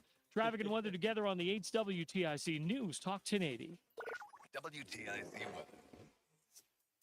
As we enter the evening and overnight, it'll be partly cloudy, warm, and humid with a thunderstorm, the low down to 73. Then not much of a bump in temperatures as we head into our Tuesday. We'll have lots of clouds around, a shower in spots, notably cooler, but still humid. The high only 77.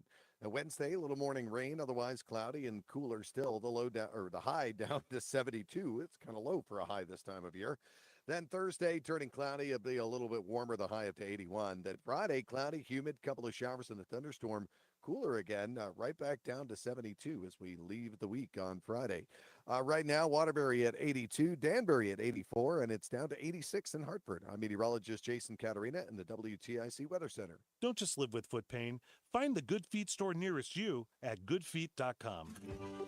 Don't let a cold, sinus infection, or allergies ruin your day. Breathe easier, sleep better, and feel healthier with Navage. Visit Navage.com, Walmart, Walgreens, CVS, or a store near you. For eligible individuals, 18 and older only. Results vary. See website for details and important safety information. How are your hearing aids sounding now? A little tinny. Okay, 2 seconds. With Jabra Enhanced Selects Premium Package, better hearing doesn't happen in a doctor's office. It happens at home, all done remotely from initial testing to adjustments. How are they sounding now? Fantastic. So much better. You get the same advanced hearing aid technology and professional support you expect from a clinic at a fraction of the cost. And if you have any issues, we'll make adjustments 7 days a week, no charge. Oh, you people are wonderful. Our premium package includes hearing aids, 3 years of follow-up care, plus a 3-year warranty with loss and damage coverage, and a 100-day money-back guarantee. I hear better than I ever thought possible. Save $300 on Enhanced Select 500 hearing aids automatically at checkout. Just go to jabraenhance.com/try. That's JABRA enhance.com/try. jabraenhance.com/try. Do you know what brand sells Oh, a minute. in America? Skechers. Why? Skechers has the best looking safety toe and slip resistant shoes around. They've got superior quality and simply incredible prices, but many people get them just for the style. So you can enjoy tough, steel-toed protection and slip-resistant soles anywhere, even if you don't need them for work. And since they're Skechers, you know they're going to be comfortable with Skechers' exclusive air-cooled memory foam. Find your new pair of Skechers safety toe and slip-resistant work shoes at a Skechers store, at Skechers.com, or wherever work shoes are sold. It's one thing falling in love with a house. picturing yourself moving in and calling it home, and quite another navigating the world of price negotiating, mortgage lenders, and finding the budget that works best for you. An agent who's a Realtor can make understanding that world easier. Realtors have the expertise, access to proprietary data, and tools to help you get from imagining living somewhere to actually doing it. That's the kind of help we can provide. Because that's who we are. Realtors are members of the National Association of Realtors. You're listening to Reese on the Radio, filling in today for Todd Feinberg on WTIC News Talk 1080. It's the 5 o'clock focus. It's the 5 o'clock focus. I'm focused, man. I love this 5 o'clock focus. This is fun. This is fun. Matt just sent me an instant message. He says, "You're getting a little popular there, bud." I can't even get in on the lines. He says the quote that he lives by is, "You're only as good as your last job." In the moving business, I should incorporate that to my movers because sometimes, they can, if they do a horrible job, they need to hear that quote. I like that one. Michael E. in the chat room said, "Here's one. You don't miss the water till the well runs dry." Michael B. says, it's all coming back to me," said the blind man who is urinating in the wind.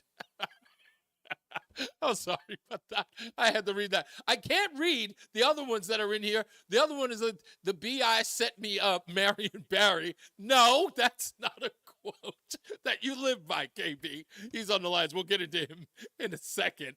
But if you're out there and you got one, before we get out of here, call up 860-522-WTIC. Well, hopefully we can get to you. But we got plenty of people on the lines. Dan is in Hebron. Hello, Dan. You're on with Reese on the Radio, sir. What's your quote? This is one I learned a long time ago. I'm 52 years old right now. Okay. And my dad told me this when I was a young man. It was, never trust a naked bus driver. I got one that rivals that one, Dan.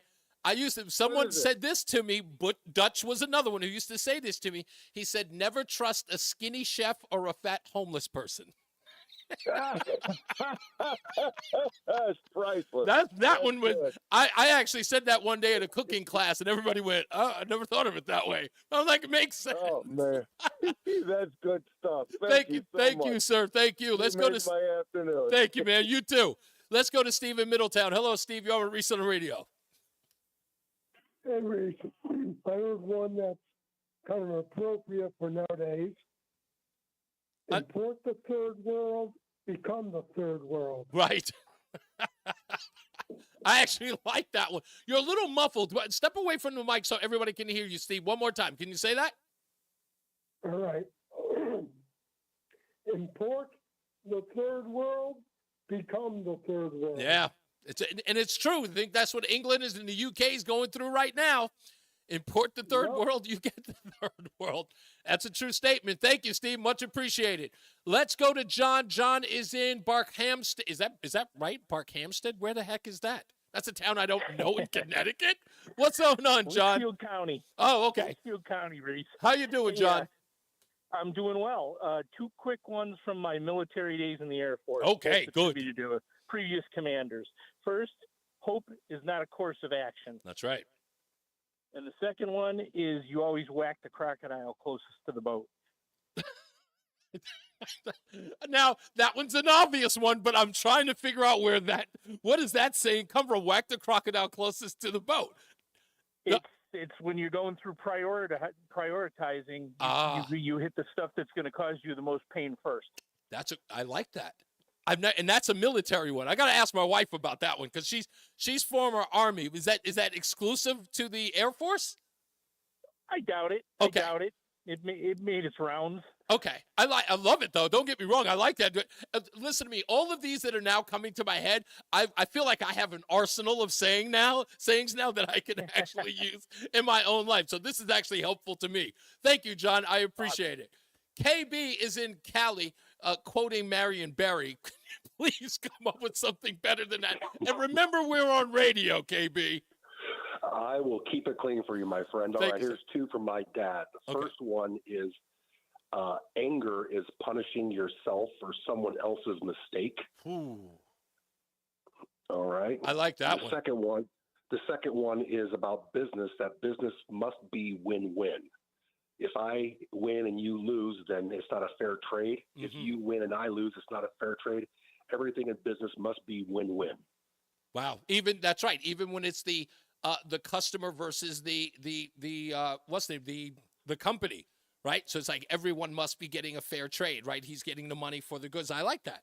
I like both of those. Yes, sir. And my last one also is you're on mute, but we know where that comes from. Yes, a lot of people love that quote. Of course you would. Let's go to Eugene in Glastonbury. Hello, Eugene. You want to Reese on the radio? Do you have a couple? Good. I do. I have two, actually. One sort of addresses your point about irrelevance. Yes. And the quote that I live by is, what people say about me is none of my business. Oh, I love that one. Friend of Bill? I have no idea. Okay, all right, never mind. Because that's one we use. That's one that we use. People who are friends of Bill, we use that term. Well, what's the other one? The other one, and I was on the receiving. What happened? Oh, I lost him. Okay, Eugene, call back. Promise you, call back so I can get you in. I want to hear that second one. Let's go to Bill in Rocky Hill. Hello, Bill. You want me to Reese on the radio? Hey, this one usually gets him thinking. I'd rather have a bottle in front of me than a frontal lobotomy. That does get me thinking now. Say it one more time, a little slower. I'd rather have a bottle in front of me than a frontal lobotomy. I like that. These are really, really good. Have a nice night. Thank you, man. You too. I love the fact that I haven't heard a lot of these before. Gary's in Torrington. Hello, Gary. You want me to Reese on Radio on the Tom Feinberg Show? Hello, Reese. Thank you for taking my call. I've got two quick ones. Okay. First one, Margaret Thatcher. I don't know if anybody mentioned this one. Trouble with socialism is you run out of other people's money. That's right. And the other one is, I'd rather be judged by 12 than carried by 6. That's right. Yeah. The rappers love that one in the 90s. The rappers use that one all the time, Gary. I have to tell you, that one I heard a lot in my 20s. Yeah, I still hear it. Yeah, you got it. Let's go to Dan. Thank you, sir. Let's go to Dan. Hello, Dan. You want me to Reese on the radio? Reese, I have another one, a really good one. Go for it. The road to hell is paved with good intentions. That's kind of like the Biden campaign, isn't it? Oh, absolutely. Yeah, absolutely. Thank you, sir. Thanks, man. Great job. Thank you, sir. Lori M. says in the chat room, we are always one choice away from disaster. Oh, my goodness, that one's good. Damn, that one's good. Mike K. says, here's one for you, Reese. The grass is always green on the other side of the fence, but it always tastes the same. I like that one, Michael K. That one's great. That one's great. I love the fact that they're joining the chat room just to do it is brilliant. Mark from West Hartford said, to humble young know-it-all officers in the Hartford Fire Department and old-timers, we would ask them, do you know how to take a hydrant? I wonder what that even means. I want to hear what that even means. Okay, Eugene. Let me go to Mike in Plainville first. Is it Eugene or who do we got now? We got Mike. Okay, Mike. Sorry, Mike in Plainville. Yes. What's going on, Mike? How are you? FDR. Yes. There's nothing to fear but fear itself. Now, fear is a figment of your imagination and your mind. That's right. Get rid of that, then you're all set. No fear. Listen to me, Mike. You promised me tomorrow that you and I will have a discussion about this stock market tomorrow. Okay? Why? Oh no, that's wrong. Is it the stock market? Oh no, okay. I'm confusing with another caller. I think it's Joe. I totally got you mixed up. My fault. That's my fault, Mike. Don't worry about it. That's okay. That's okay. Thank you, sir. I appreciate the call. Let's give Eugene back. Eugene's back on the line. Hello, Eugene. Yeah, I'm sorry about that dropped call. No, it's okay. The other one, I was on the receiving end back in high school. Yes. You invite that abuse. You would be rude to not accept it. Ooh. Wow. Wow. That one's really like that one. Literally, that one took my breath away. That one's really my good. Best friend. And your best friend said that to you. Yes. And I'm assuming because you were being hard on yourself. Yeah, exactly. Wow.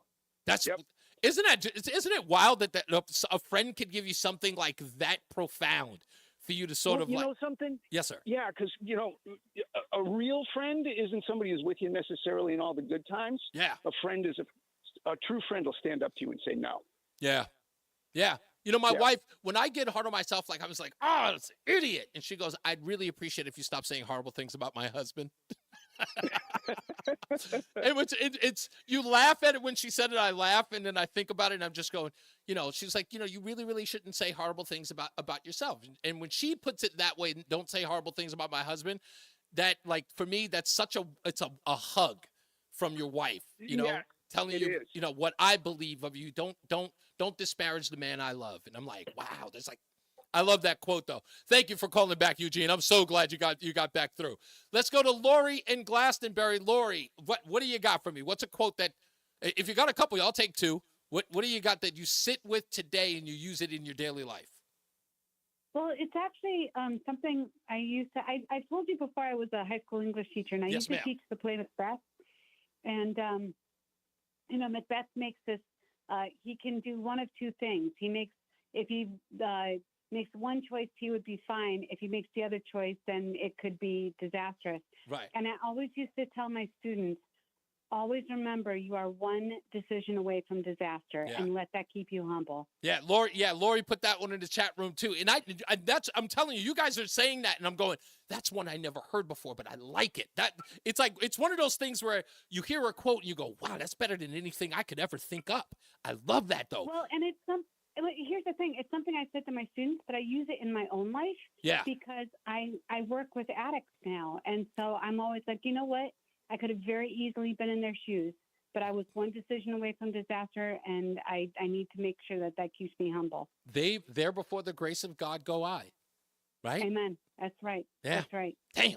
That's so good. You guys have been absolutely fantastic today with that. Like I said, there was a feeling that I had that this was going to be a great 5 o'clock focus, and it's far exceeded that.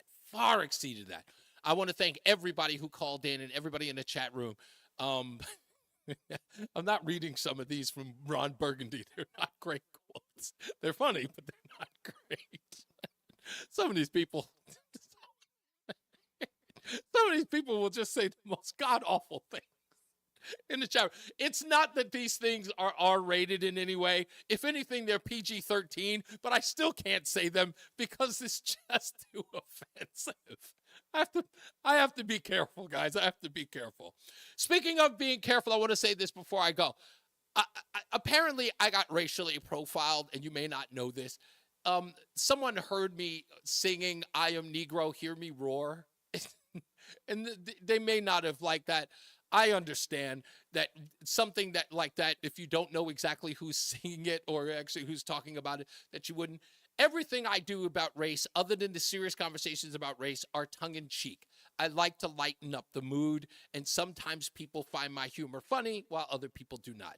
And that's just the way that it is. But I appreciate the fact that someone saw it for what they thought it was and at least spoke up and said something about it. That I commend them for standing up and saying, I don't like that, but probably because they thought I was a white person, because of my syntax and my diction. Unfortunately, I am a black man, and never would I do anything that was that, ridiculous. But I totally understand someone's point of view. You may have thought, it's radio. You can't see what I look like. I've been black for at least 55 minutes. So it's okay. I love it. Lori says, I'm so sorry that I didn't read it. That I didn't know you read it on the air. Oh, it's okay. I no biggie to me, Lori. I appreciate it. I love you guys more than you know. For coming in and appreciating the show and calling in and participating. And I want to thank Allison Cross again for being a part of the show. I hope I wasn't too hard on her. And I hope that she'll come back to talk about more conversations about the Nutmeg State. And anybody over at the Hartford Current, if they want to come on, because I don't think we have enough conversation with the news media here. So I would like to get them on so we can have those conversations about the things that are affecting the state and, I don't know, pretty much the country. Now nothing is local. Everything's national. It's crazy. As I always say, radio is free, so we thank you for paying attention. Remember to keep JC in your hearts and in your mind. Sean Patrick, we love you and we miss you. Remember that panic is not planning, so plan your work and work your plan. Me, I'm Reese on the Radio. He is Mark Christopher in the BPS Traffic Center, and I'll see you guys tomorrow. Plan your work and work your plan. I'm going to get that. Don't get me in trouble. The late Helen Reddy, send her the complaint. Yeah, I will, exactly. To Helen. Reese, have a great night. Thank you, we'll man. See you tomorrow. You got it. If you're heading into Hartford right now, 8491 Route 2291. All right, good, sir. Good show. Thank you. This was actually a lot of fun today. Yeah. Them lines was lighting up. I was like, oh, shit. Yeah, this is good. That's a good sign. I appreciate it. Haven. Yes, sir. I'll see you tomorrow. All right, see you tomorrow. All right, buddy. Together on the 8th WTIC. All right, folks. That is it. Thank you, Michael A. Thank you all. Gosh, you guys are let me say, my scallywags, thank you for riding with me. I know it's a change in the day, but when you guys get here, I appreciate it. White Mike, thank you as well, and everybody else, man. You guys are, I applaud you. And everyone else enjoying. Lori and Michael E. and everybody else, Jeff and John Beckman, all of you. I really appreciate it. Tara P., I love all of you. Thank you so much for coming to hang out with the show. You have no idea. Your support means everything to me. And it is nice to be supported by people who think that I'm at least worth their time. So it humbles me. Thank you so much. All right, you guys, I will see you tomorrow. I hope that you will join me then. All right, God bless.